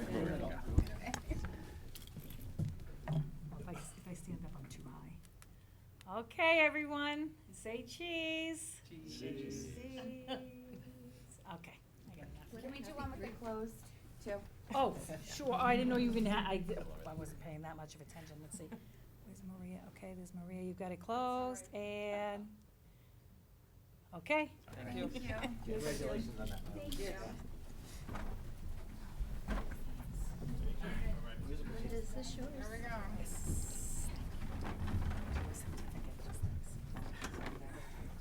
That's John's fault. Okay, so, done with presentations. Okay, moving along with presentations. Moving along. Thank you, guys. Thank you. Thank you. So we're in the new business portion of the agenda, and we're on item number 3. So this actually had come up at our last meeting, and I just was able to get copies of all the different documentation that that we received. But as you recall, last spring, so this is spring of 19, we had applied for an accelerated repair project with the MSBA to renovate or repair a portion of the roof at South Row. So it's the portion that's over the cafeteria and kitchen area, then that awning in the front of the school, and then the piece of roof that's over the gym. So that had been approved by school committee and Board of Selectmen, had gone to MSBA. We'd received word last summer, early fall, that that particular project was going to get moved into their accelerated repair pipeline. We then had to work with an owner's project manager, an OPM, a design service firm on that particular project. Again, produce all the different MSBA forms and whatnot. We've gone now through the process where our project moved forward to the MSBA at their February 13th board meeting. So at that board meeting, our packet of information was approved. So that was the next step in the approval process. So at this point in time, we have you have a copy of a letter from the state basically indicating that our project was moved forward. What they do is calculate what the maximum grant is, or what the maximum reimbursement to the town is for this particular project. So that is outlined in the letter. And what we now have to do is either over 60 or 90 days, I'd have to look, we have to secure the funding on our end to be able to meet that liability. So last fall town meeting, we had a, a vote on the fall town meeting warrant to basically appropriate, I believe it was $400,000 for the project. When we had gone out to bid and got all of our different cost estimates, it's going to cost us slightly more than that. But what we had done was actually, you have to approve the total amount of the project, not net the reimbursement. So technically, we're going to come in under budget. It's still worthwhile doing this program, but we have to go to Springtown meeting and actually have them vote the new, kind of the top number in the project. So Town Manager Cohen is working on that at this point. When we then submit for our reimbursements, because we're at about a 50% reimbursement rate, obviously we'll spend less than what the town meeting had appropriated, but you have to have an official vote from the town authorizing the total project dollar. So basically, it's a paperwork transaction that we're going to have to do at town meeting in April. We have already actually gone out to bid for the particular project. So we already know the hard numbers on the project. We know exactly where it will come in at. We're able to now work with the contractor to put a schedule together for the job, which will take place this summer. So it's anticipated, work-wise, this should be completed this summer without issue. Sometime at the end of June, the firm that was awarded the bid will start to mobilize on site as far as being able to accept materials and, dumpsters and things like that will start to arrive. And then likely right after the 4th of July is when the actual construction will take place. And you're probably looking at ballpark 4 weeks or so for the construction. So that's the removal of the old roof surface, the addition of the new roof surface. And the contractor knows, and we had in the bid documents, that it all needs to be wrapped up and kind of finalized by mid-August before staff comes back. So it really should not impact at all the end of the school year, other than just mobilizing on site. And then we should have everyone in and out before the kids and staff return at the midpoint of August. So everything is good on that front. We'll coordinate with MSBA all of the final paperwork, and that project should get accomplished this summer. Questions? So, town meeting originally already approved $400,000. Correct. There was a vote that authorized $400,000 for the project. So we're gonna have to go back in April and ask for another 100, just to. Technically, you're asking for the authorization of the total project amount, but net, you're gonna be Right. paying less than that. Right. Correct. So that we'll be asking the town. In very ballpark numbers, we're gonna need to ask for another $100,000 worth of authorization to authorize a $500,000 project, which we're gonna, in the end up getting about $250,000 paid for by the state. So the town's gonna pay for $250,000. When they authorized the $400,000, that was based on best kind of estimates at that point in time, but the town wouldn't have paid out the $400,000 anyway. So we're still gonna be well under that $400,000. You just have to make this vote to basically be in compliance with their program. So are we amending that previous vote, or is this just a brand-new vote? Paul's working on that with the town council. I honestly don't know how it gets worded, but that'll be on there for the town meeting. And there are any summer programs at South Row that we have to worry about? Nothing? in the? No, because the community education programs are all back now at Westlands. Okay. So, no, there's nothing on site at Southborough. Okay. So we don't have to, I mean, as soon as the school year ends. Yeah. No, everyone is at Westlands, so we don't have to worry about summer programming. We have enough of a cushion that if there should be, I don't know, some special weather circumstances or whatever, that we can get this done before everybody has to come back. Yeah, it's a small piece of roof. I mean, in the scheme of things, this really should not be a big Right. project. Of course, as soon as I say that, something's gonna go wrong. But, no, we actually have plenty of lead time for the purchasing and everything. You will start to see things start to mobilize, they call it, on site at the end of June, because you wanna have your supplies ready to go. Right. So they'll probably have to kind of tape off a particular area where they can receive all the product. But no, I really don't see this being an issue at all. I just don't want it to drag out like the parking lot did, I think behind the high school, where it was a Yeah, but you know, set the of thing is, circumstances. we have the and- funding approved, and we've already gone out to bid. So All right. like, on the parking lot issue, obviously, you're constrained to a particular window of time to do Right. that. But this project was bid so early that we actually, can get the vendor lined up and get the contracts executed. And we're probably gonna be one of their first projects in the queue for the summer, which is nice about being able to go out to bid early. We were able to do that because we knew that contract would come in under the 400,000 that the town had already authorized. So we really should be in good shape. I don't see any reason why this doesn't get done quickly and efficiently and come in on or under budget this summer. Any other projects like this in the pipeline that you see, like, after this is all said and done? No, the next 2 weeks, I'm really dedicated to the bigger MSBA application. So that's what's in the works for the time being. How about the front of the high school? That's not an MSBA project, that's just a capital project. Right. But Is that's that on target. starting? No, it's on target for the summer. Okay. So that'll just be a coordination issue because so much traffic comes in and Right. out of that high school. But no, that's slated to be done this summer as well. Great. Yeah. Big projects this year, just on capital, not MSBA, is the front parking lot at the high school, and that includes all new curbing as well. So that's a big job. McCarthy Auditorium, we've already solicited quotes, and we're putting that project together. Feeling pretty good about that this summer. The only thing that scares you on those projects is there is a bit of lead time with the seating manufacturer, but we're trying to get out there early. And then the other big one is the kitchen renovation and complete upgrade at Parker Middle School. So that one also is a big one, with some lead time on some of the items. So we're starting on that now, in anticipation of town meeting approving that in April. But no, it's gonna be a very busy summer, but we're gonna knock off some good projects. Okay? Thank you for that update. Thank you. Fourth item on the agenda this evening is, I just actually put together for you some of the guidance that we'd received from the DOE on that Student Opportunity Act and the different documentation that we're gonna have to vote on and supply to the DOE by April 1st. So the DOE did come out and indicate that there are gonna be two different reporting requirements. One is basically the short, it's like your taxes, the short form if you don't have a lot of money, and the long form if you do. Are we short form? We're short form. So we're really not getting any additional money under the Student Opportunity Act. We're getting just the $30 minimum aid that Roger Hatcher talked about, and we had included in our budget presentation.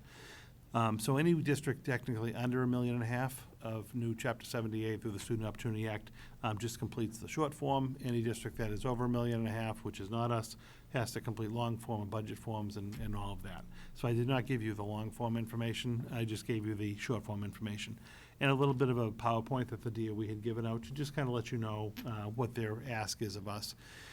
And one of the reasons we were trying to kind of line this up with our strategic plan for the year was to see if we could use kind of common forms and be able to, just even for the public and for reporting, be able to do that.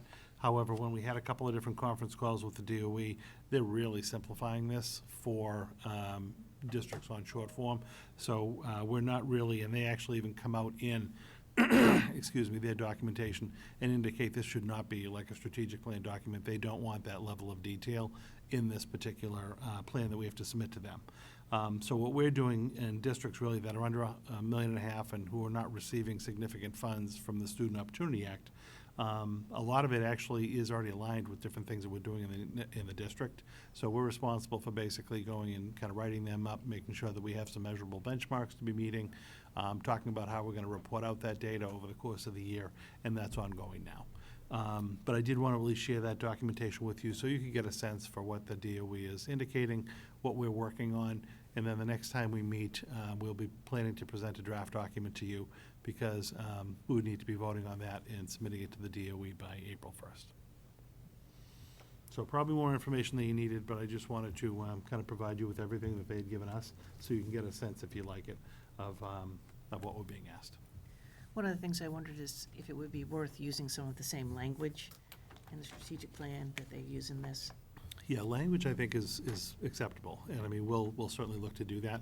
It's just we're not gonna have similar forms Right. that we're gonna be able to use for this, or even like for the tracking of I think our strategic plan is gonna be more Right. complex, obviously, and specific than this particular plan will be. But yes, language-wise, you're gonna see a lot of commonality between the two.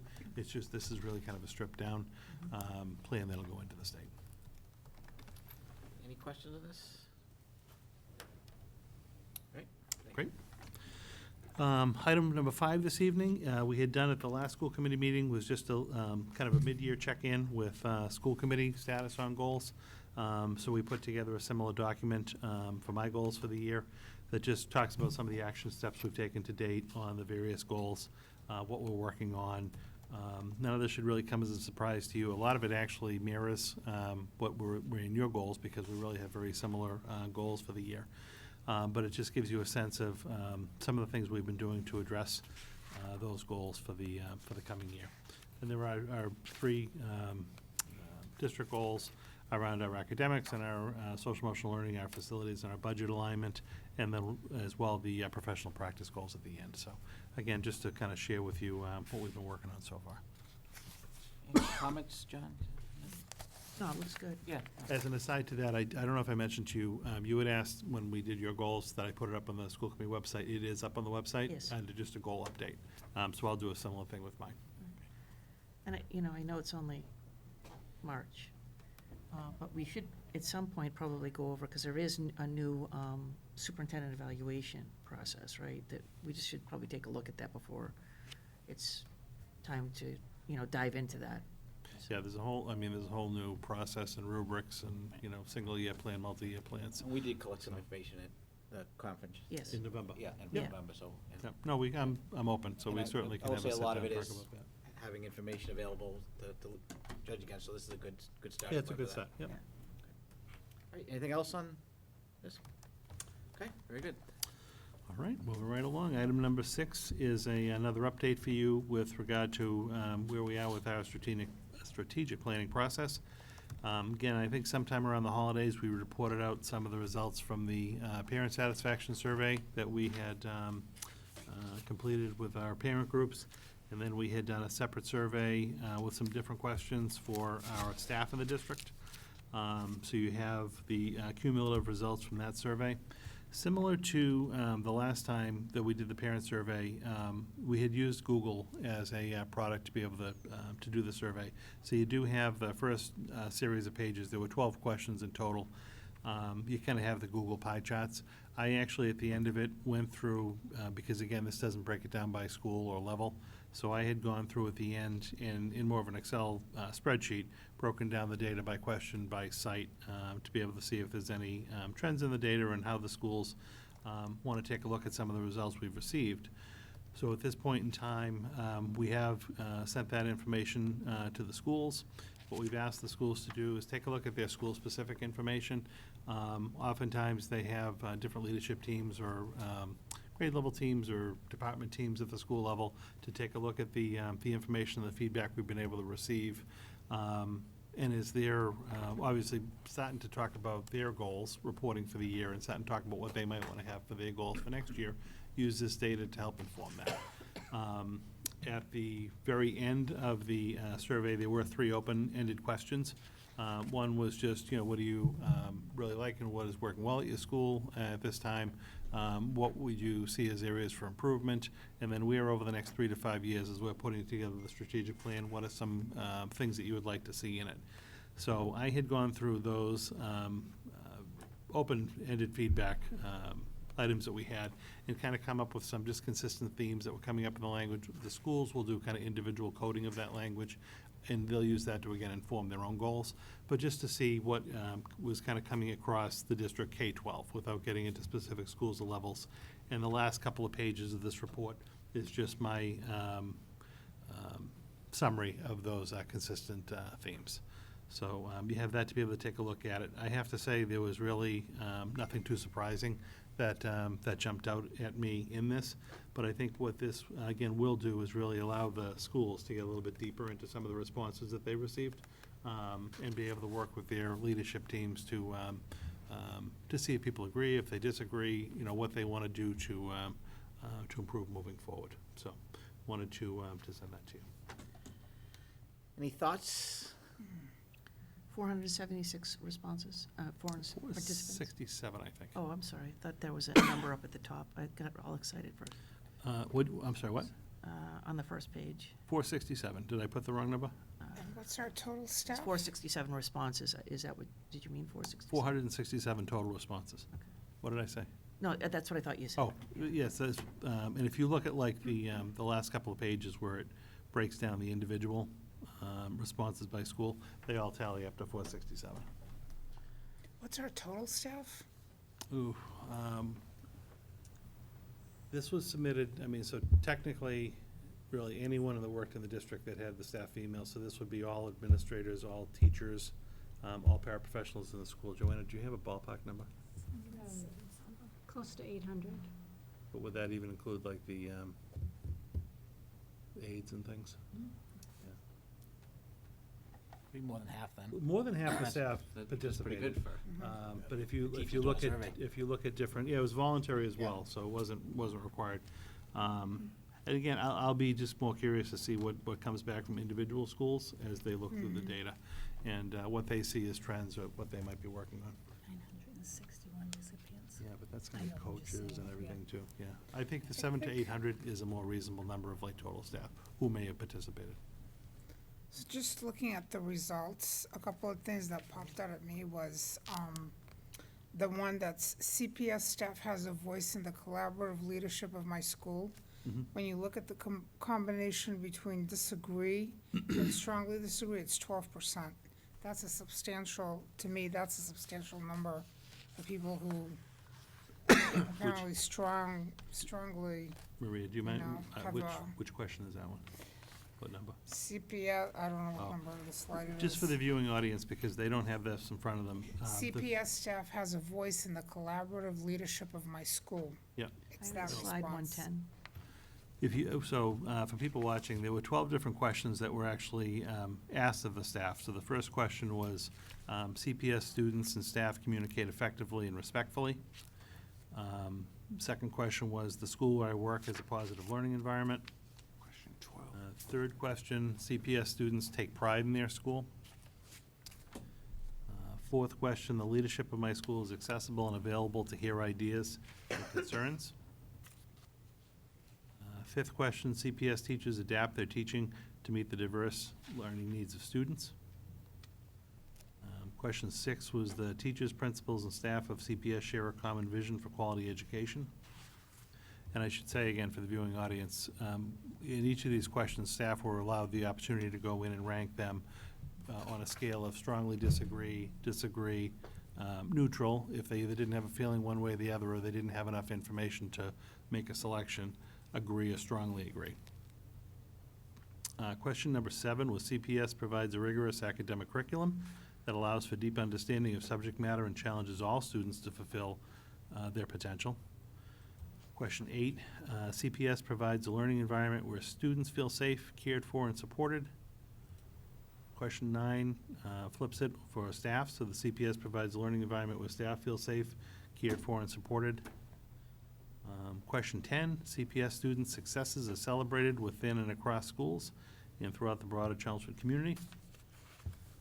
Question 11, school and community service are a visible part of student life in Chelmsford. And then the last question, question 12, CPS staff has a voice in the collaborative leadership of my, oh, I'm sorry, that's not the last question. Leadership in my school, I think that's the one Maria was speaking to. That's the one. It's about 12% of people who either Disagree and strongly disagree combined. That's a pretty large percentage. When I look at it, I see the opposite. That's, you know, Yeah. 88, no, on most of these questions, 90% of the people. 27% is neutral. 27%, well, I'm just saying, 27, over 90% of most questions Right. agree, strongly agree, or are neutral, and when those neutral people just maybe don't want to make a decision. But I was encouraged by this, because sometimes we hear, oh, you know, morale is down, and people, you know, they don't like working here, but I see just the opposite when I look at these results. I see, you know, the one question about, do you think there's a positive learning environment, and you know, 90% agree or strongly agree, you know. So I just see it the other way. I guess I see the glass half full, is 88% feel like they do have a voice.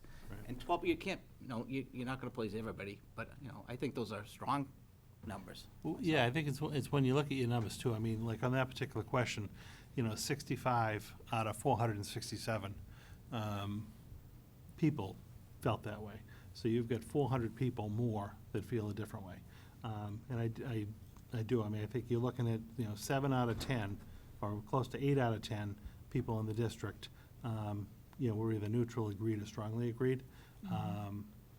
What's going to be, you know, important is, again, it's that kind of school level dive into the data to see, because again, that's why I think these are important, because they break it out by school, so you can see if there are little trends that are happening in one building over the district. Because again, some of our values are relatively small, depending on the size of the school compared to the district. So you don't want to drown out an individual school's feelings or perceptions in a survey like this. I have to say, again, I just want to read the last couple of questions for the viewing audience, but I was actually encouraged by the responses we have in this. I think really staff and seem to be significantly on board that, you know, they enjoy their work environment. Our schools are providing a very positive learning environment. Are there areas to work on? Certainly, there's always going to be. But I actually I thought this was fairly, very positive. Question 13 related to professional development offered by the CPS to match student need, staff needs. Question 14 was the school district budget provides for the educational needs of students. And question 15 was our last question. So I think I had erroneously said there were 12 questions. There were actually 15 on this. It was teachers have the necessary resources, meaning materials and supplies, to meet the educational needs of their students. So these were the kind of the 15 questions that we'd asked staff to report on. And then again, there were 3 open-ended questions at the end of the survey that talked about what's really working well at my school. And what's interesting on this, I won't go into every single one of them because it goes on for a while. But there's a lot of very positive feedback about the whole PBIS, MTSS, SEL initiatives, by under what name you're calling them, that people really feel like that was an important programming to begin in the district and to obviously continue through with. The whole Pride initiatives and Pride theme, when you hear this when schools come to present, kind of allows for that common language and common understanding within the buildings. You know, this is interesting because we talk about communication. There's a lot of people that really felt like communication among and between staff and the schools is improving and is good. And when we get to areas that can be improved, there's another group that feels that communication could be improved upon. So we saw very similar results with the parent survey.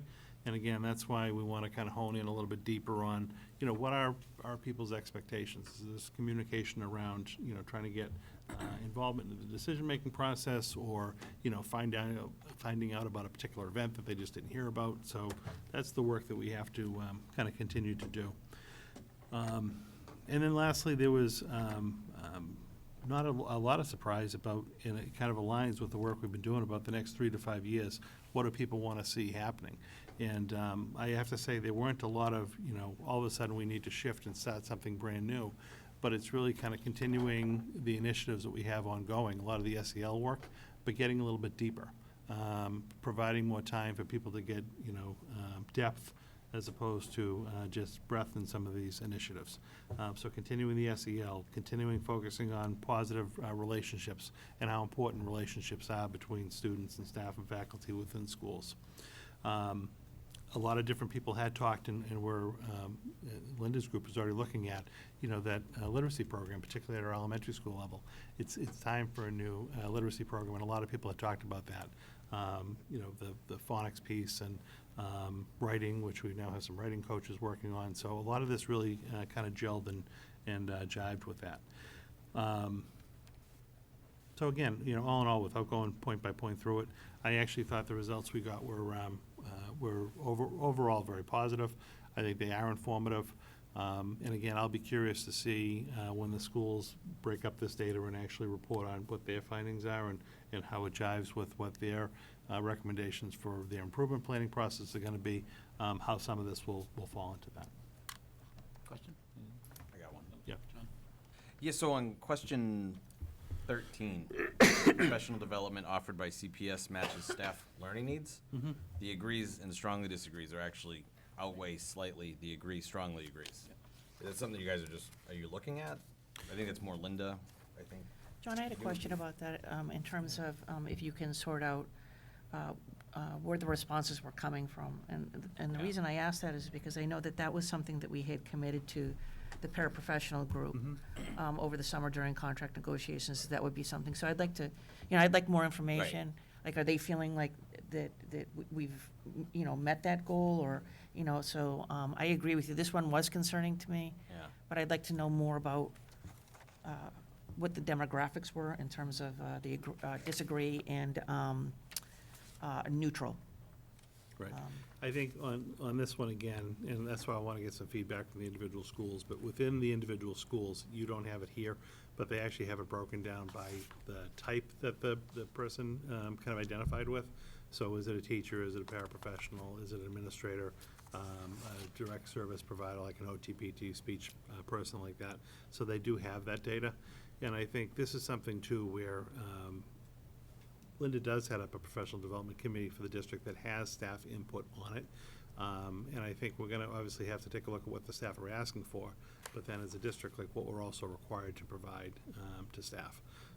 I can tell you right now, say going into next year, and I'm not stealing Linda's thunder here, but if we implement the new literacy program at the elementary level, there's gonna be a significant amount of elementary professional development that's gonna be needed to be put in place to really roll out that program effectively.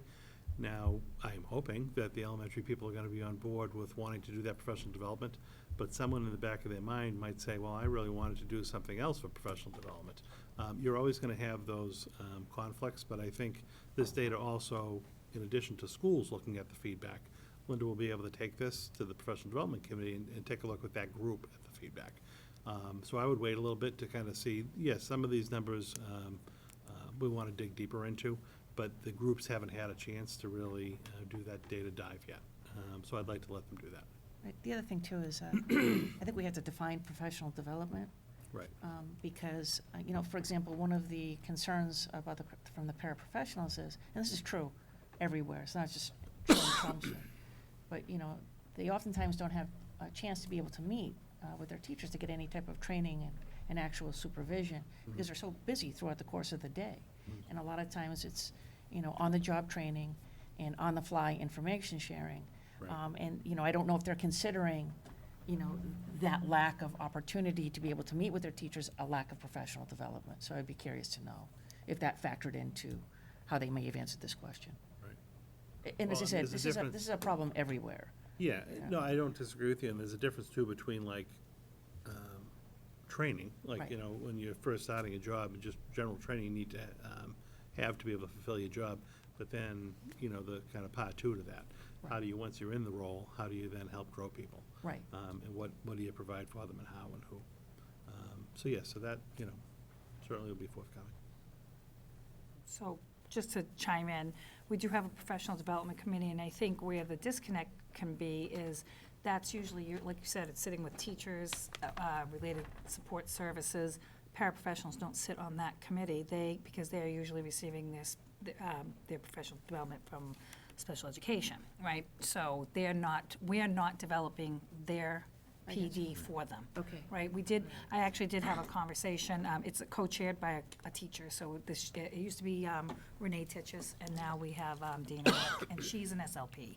So she kind of understands that singleton kind of role, and where our paraprofessionals have so many different roles, we talked a little bit about offering up book groups for them and providing them with some type of PD in that sense that they could talk specifically about their roles. The other piece you have to keep in mind is we do put out a PD survey to the teachers, so we'd have to correlate these answers. I almost wish we didn't have a neutral. I wish we forced people to either answer it or don't answer it. I think neutral's kind of that, it's not bothering me, or it is bothering me, I don't care that much. I don't know what neutral really means, so in some of these questions, it would have been great to just remove the neutral to see where did it go? Is it going more towards the agree, strongly disagree part? I have no idea, and I wouldn't be able to get that information. So that's why we send out a separate one, so the teachers do take part in creating that professional development on top of the graduate coursework that we offer. We also offer like this licensing pieces that come into place, so special ed, SEI, so we're offering modules, they have the Google Classroom. So it's a variety of different things, and you have to remember there's content days opposed to a building day. So you'd have to really vet out, like, what is it that you're not receiving, where are you not receiving it from? Right, exactly. And, That's you know, we have exactly that Ed Camp forum where they can create their own professional development. So we'd have to find out how that's going, right? We usually have like a 90%. People would like to see it again for next year. There's always gonna be that 10% or maybe even 20% that doesn't want that. It's And Donna, tough. to your point, like some of these questions, like this one, say the communication one, are ones that we're now gonna have to dive a little bit deeper into with staff, because, again, we've got staff that say communication's great, it's improving, we're getting timely information, and others that say, no, we want different types of communication, different modes, of frequency, and whatnot. So that's one we're also gonna have to kind of dig into to help set the expectations around, what would people like, what is reasonable, what can we follow through with, what are we gonna commit to doing, and then, what can't we do? Right. So we're gonna have to have that, that as well. And to your point, professional development isn't delineated, your professional development versus special education. It could all be, when they're answering these questions, I'm sure it was all lumped together. We're usually doing like big initiatives. The other piece is, anyone's welcome to sit on the committee too. So they have a venue to give input or talk to people in your building that do sit on the committee to give some input, and also within the surveys itself. The surveys, the PD survey is much more comprehensive than this type of a question, right? I Just would be fill those out curious to know, multiple though, times. since we did commit to that piece with the paraprofessionals, do they feel like that we're, meeting their needs? Because that was something that we did talk quite a bit about. I would like to know from them, what they think.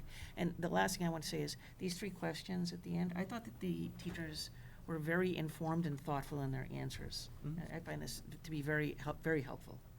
So, the staff, because it was everybody. Yeah.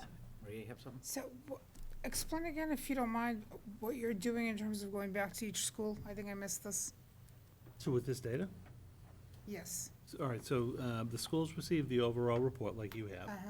but then I've also sent the individual schools just their individual specific responses. Okay. Like right here, say Byam Elementary School. You're just seeing Byam Uh-huh. all lumped together. But I sent the principals back all the Byam data so that they can dig a little bit deeper, because people had to identify the role that they played at the school. So in the responses, let's say there's 59 people at Byam that responded. You might have 20 teachers, 15 paras, so we many didn't admin. ask what the role was. No, we did. do. We I'm did. just saying, I can't break that much out onto this report for you. I gave that data to the schools, so that now they can go back with their teams at their schools and look into that and see if there's themes, Did say that the paras in a particular school all feel like they weren't getting the right PD? Did the teachers feel like they were, so that we're not jumping through hoops or going the wrong way? So that what I've asked them to do is now take a look at that data, figure out what forum within the school would make the most sense to be able to kind of break it down and see, do we agree with this? Do we disagree? What other things could have come into play? But then is there actually, again, even say on the PD or the communication or whatever, they might need to do a further survey of their particular staff to drill a little bit further into some of these questions. But as they start to put together their end of the year kind of reviews of how their school year went, and they start to plan for their goals for next year, to keep these comments in mind, so that hopefully they can start to address in their planning. Because there are a couple of questions here that, some of the response I would have concerns with. For example, if the staff, depending on who the staff is, as you said, it's not clear who answered Right. what. don't have sufficient support from what? That, I think, is a problem. The other thing is that, when you look at the responses that we have here in terms of teachers have the necessary resources, materials and supplies, well, that's what we allocate in budgets. When you have, what is this, about 14%, who aren't either neutral or don't agree, that's, I think, again, a high percentage for me, that don't feel they have enough resources, materials, and supplies. What does that mean? Well, but that can mean a lot It can mean anything. different for a lot So- of different people, but again, I read into that, 8 out of 10 people in the district feel like they do have the proper support. I understand. So you have to but- get into the But there's the individual other side, so. roles that these people are playing. Right, exactly. Because, I mean, materials and supplies could be, stuff to clean your hands with or whatever, and it could be actual writing utensils and things that kids need in class, so it would be interesting to know what it is. Any other questions on the Sorry, I was survey? just thinking, trying to do math, it's not easy. Everybody else good in the survey? Yeah, thank you. So where are we going with the strategic plan? Because I know we were waiting on the Well, we wanted to state. see if it was gonna line up. Right, so now what's our plan? So, well, it's still almost running parallel to this SOA plan, so in March, that'll be wrapping up. So you'll be receiving a draft, copy of that. Most likely the end of March. I'm gonna try to knock off the Student Opportunity Act at the next meeting, and then probably that meeting after, we'll be able to kind of start to see that plan all come into play. There may be elements too that we wanna get further feedback on, and we wanna flush out. We're gonna need to kind of commit and set the course for year one. But it's always gonna be evolving, so as we start to look at even like years 2, 3, and outlier years, things can be amended, moved out of cycle. But no, you'll have a draft plan, in the very near future. So do we, I know there's some focus groups with students, do we have any? We did, we actually had, we had very nice, discussions. We are at a group at the high school, Maria's daughter was there, with student. Extensive student- notes. Took very extensive notes. So we got feedback from the high school students. We were also able to have a similar forum with the middle school students at McCarthy. For whatever reason, our Parker one got canceled, but we did have very good feedback from at least the middle school level. And then Linda had reminded me that we also, when we did the MCAS last year, had a survey that was built into the MCAS to get feedback from middle school students. So I actually think we had a pretty good amount of feedback. We had some very good feedback from the high school students. They're a little bit older and had a little bit more experience in the district. But one of the questions we asked them was, say for high school, what would have helped you transition-wise, coming from, say, 8th grade to the high school? What are some of the things you either thought about or, what you expected didn't quite align with what actually happened when you were here? Then we talked a little bit about, over your 4 years at the high school, because we had a pretty good age range of freshmen to seniors. Again, how's your high school experience? What could we have done to make it a better experience for you? And then particularly with the juniors and seniors, talked about, all right, now post-high school. You're kind of getting ready to take that next step in life, and whether it's college, a career, or whatnot. Have we prepared you properly for that? Are there things that we can be doing to better prepare you for that? And we got some very good feedback from the group, so that's also coming into play. Okay. All right, anything else on strategic plan or the survey or anything else? Okay, so probably April-ish, we'll be getting. Oh, yeah, coming down. end of March. We're gonna get your draft by end of March. And then we'll try to fine tune for April. Look, Linda just. Yes. She did not agree with that statement. Surprise. She'll be fine. What'd you She'll be talk fine. about? We're doing the That was the SOA. first week. We're doing the SOA for the next meeting after for that's April. It'll be fine. No problem. It'll be No fine. problem, end of March. I'll authorize overtime. Yes. Overtime. All right. All right. Moving on. Next item on the agenda, just the monthly report on personnel. So again, this is just in your packets. No action required, just to highlight a couple of new hires to the district, some resignations, and a couple of retirements. So again, no action on your part, but just sharing with you some of the comings and goings of the district. Any questions on the personnel report? Okay, great. Item number 8 on the agenda this evening, I just put on to have a discussion about our next meeting. And just a couple of options, just throw them on the table. So there are 5 Tuesdays in March. So we obviously meeting today. Our next scheduled meeting was supposed to be the 17th. Linda and I have to attend a hearing in Boston on the 17th. Whoever schedules a hearing in Boston on St. Patrick's Day is crazy, in my opinion. But anyway, we have to go. The last time we went, we had a hard time getting back here for 6 o'clock. So if we kept the meeting on the 17th, that's fine. It's just we may be a little bit late coming back. So we would have to be able to kind of adjust on the fly that night. Alternately, I looked originally and said, well, there's 5 Tuesdays. If we actually just move the meeting out a week to the 24th, that still provides us another week at the end of March to buffer our April meeting, which would provide us plenty of time to do the SOA and whatnot. Linda did remind me that the 24th is the parent night that they're having at McCarthy for elementary school moving to high school, and then the middle school, 5th and 6th grade, around standards-based report cards. So we didn't know if committee members had wanted to attend that meeting. So that's the only downside if we move from the 17th to the 24th. Obviously, if the meeting starts, our meeting starts at 6 and that starts at 6:30, you're not going to be able to get to that presentation. So just throwing it out there for you for kind of a discussion. I can honestly go either way. It's just we've got a little scheduling snafu on the 17th, and then I don't know if you had wanted to attend or not the standards-based report card meeting on the 24th. Any preferences? Fine with it. Fine with moving it, or Fine with moving it.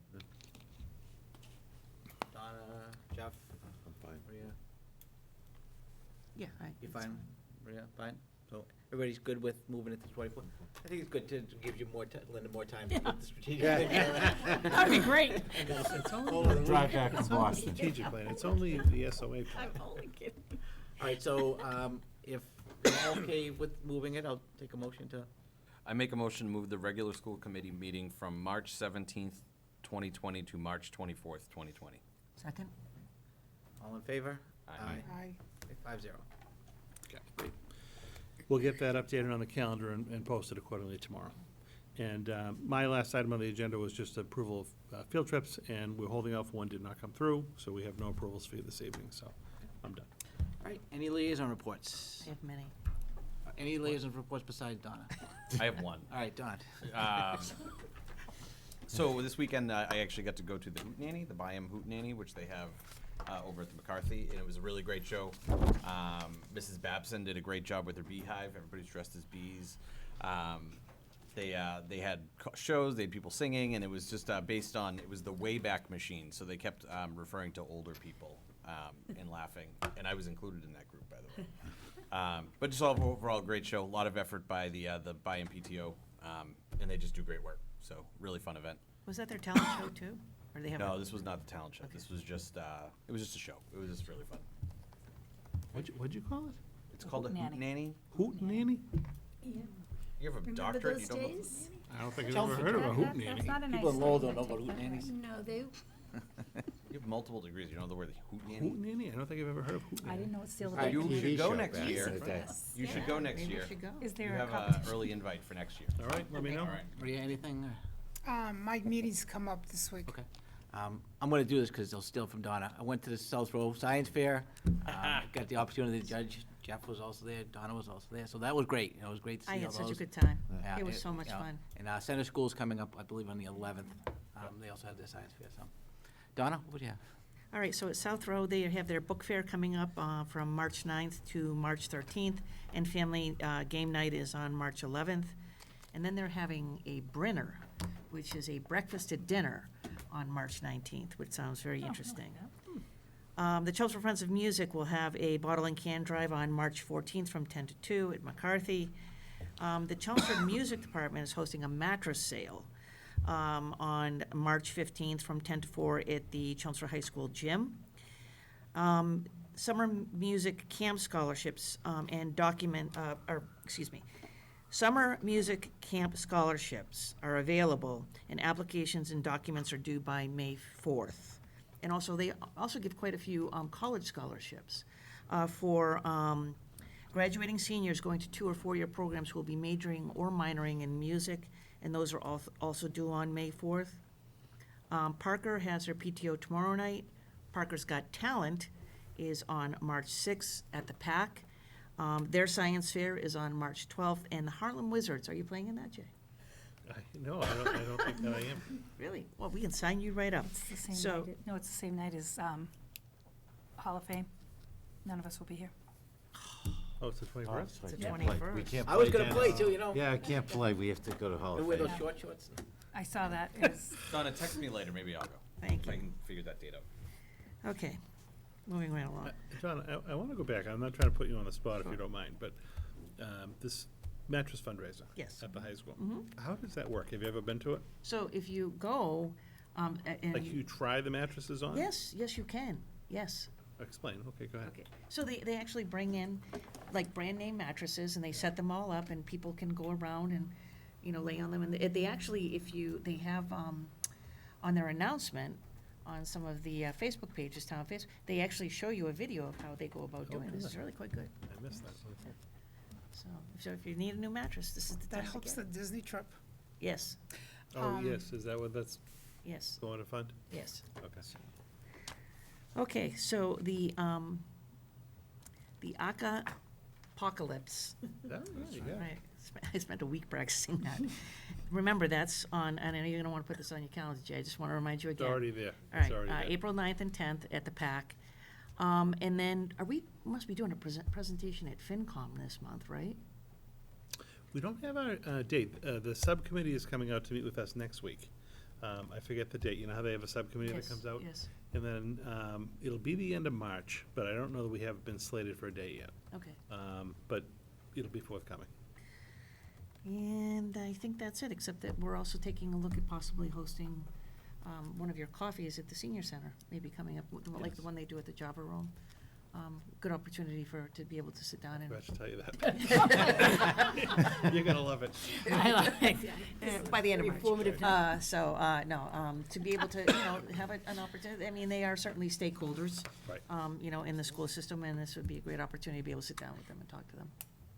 Okay, any other things? I did attend, and I think you were there too, that dual enrollment session at the high school. I thought it was really good. It was attended by over, I would say over 96, I think they counted 96 and 98. parents. We're gonna round that it to were 100. there.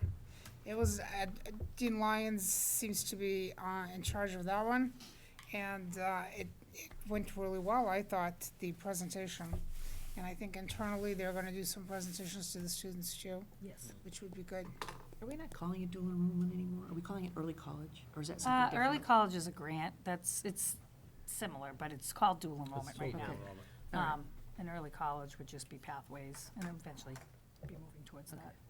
I was speaking to somebody from Middlesex today who told me that a student from Neshoba graduated with an associate's degree based on dual enrollment and is actually at 18 took on a position that's pretty intense, because we were talking about the impact of bringing in an 18-year-old into either a junior level class immediately when they enter college, or whether they're really ready to just enter the workforce at the age of 18. What are all the other implications other than just academically?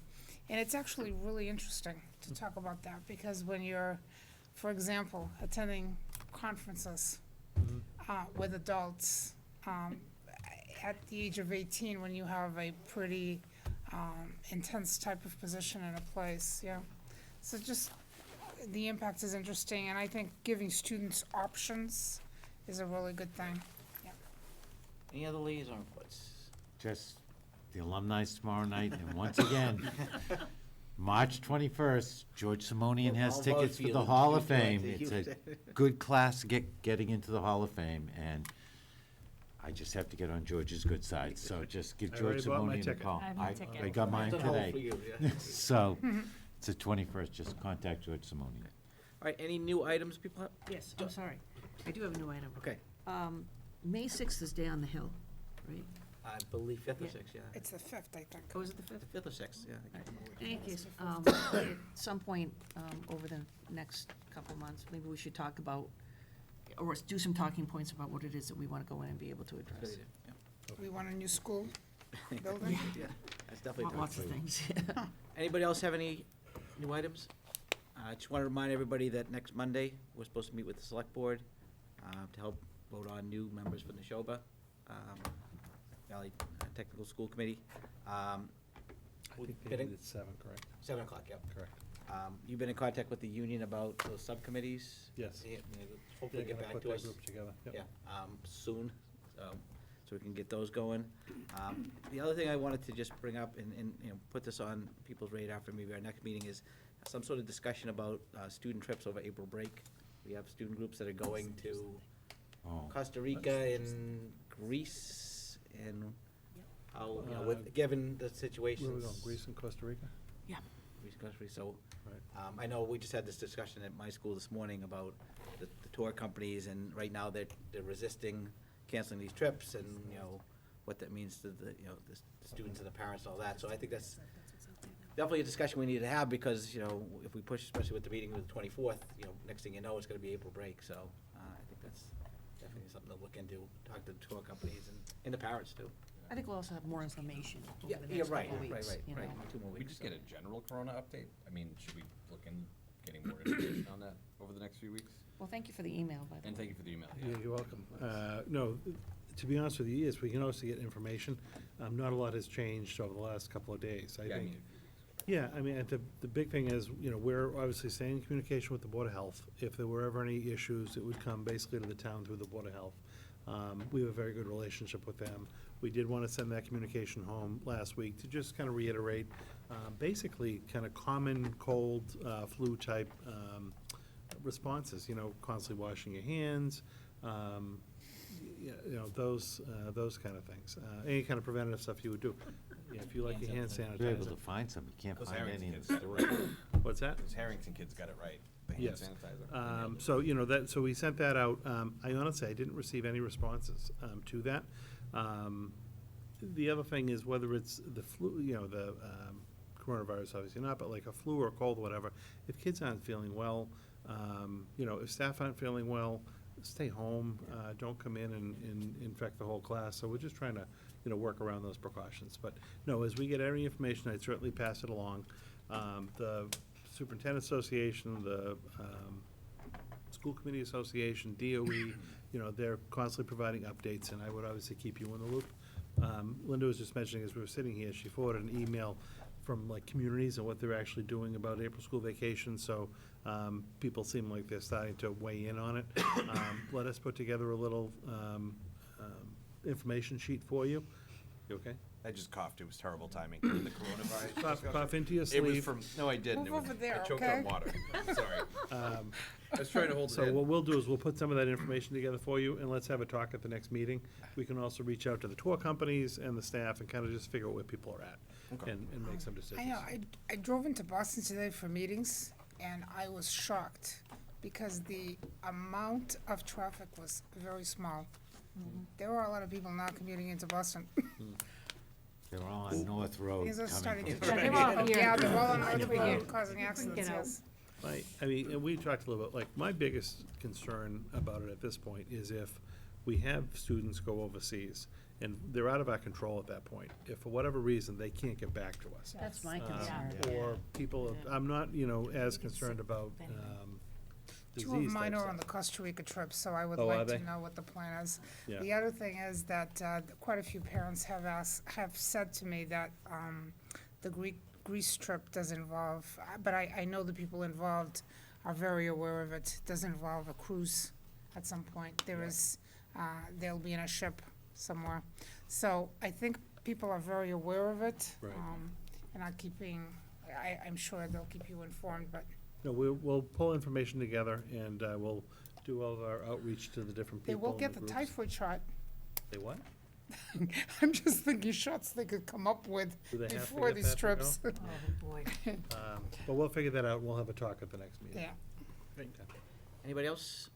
Okay, I'm gonna say no to public comments, since we're the only ones left. So I will take a motion to adjourn. I make a motion to adjourn. Second. All in favor? Aye. 5-0. Need to sign. Thank you all.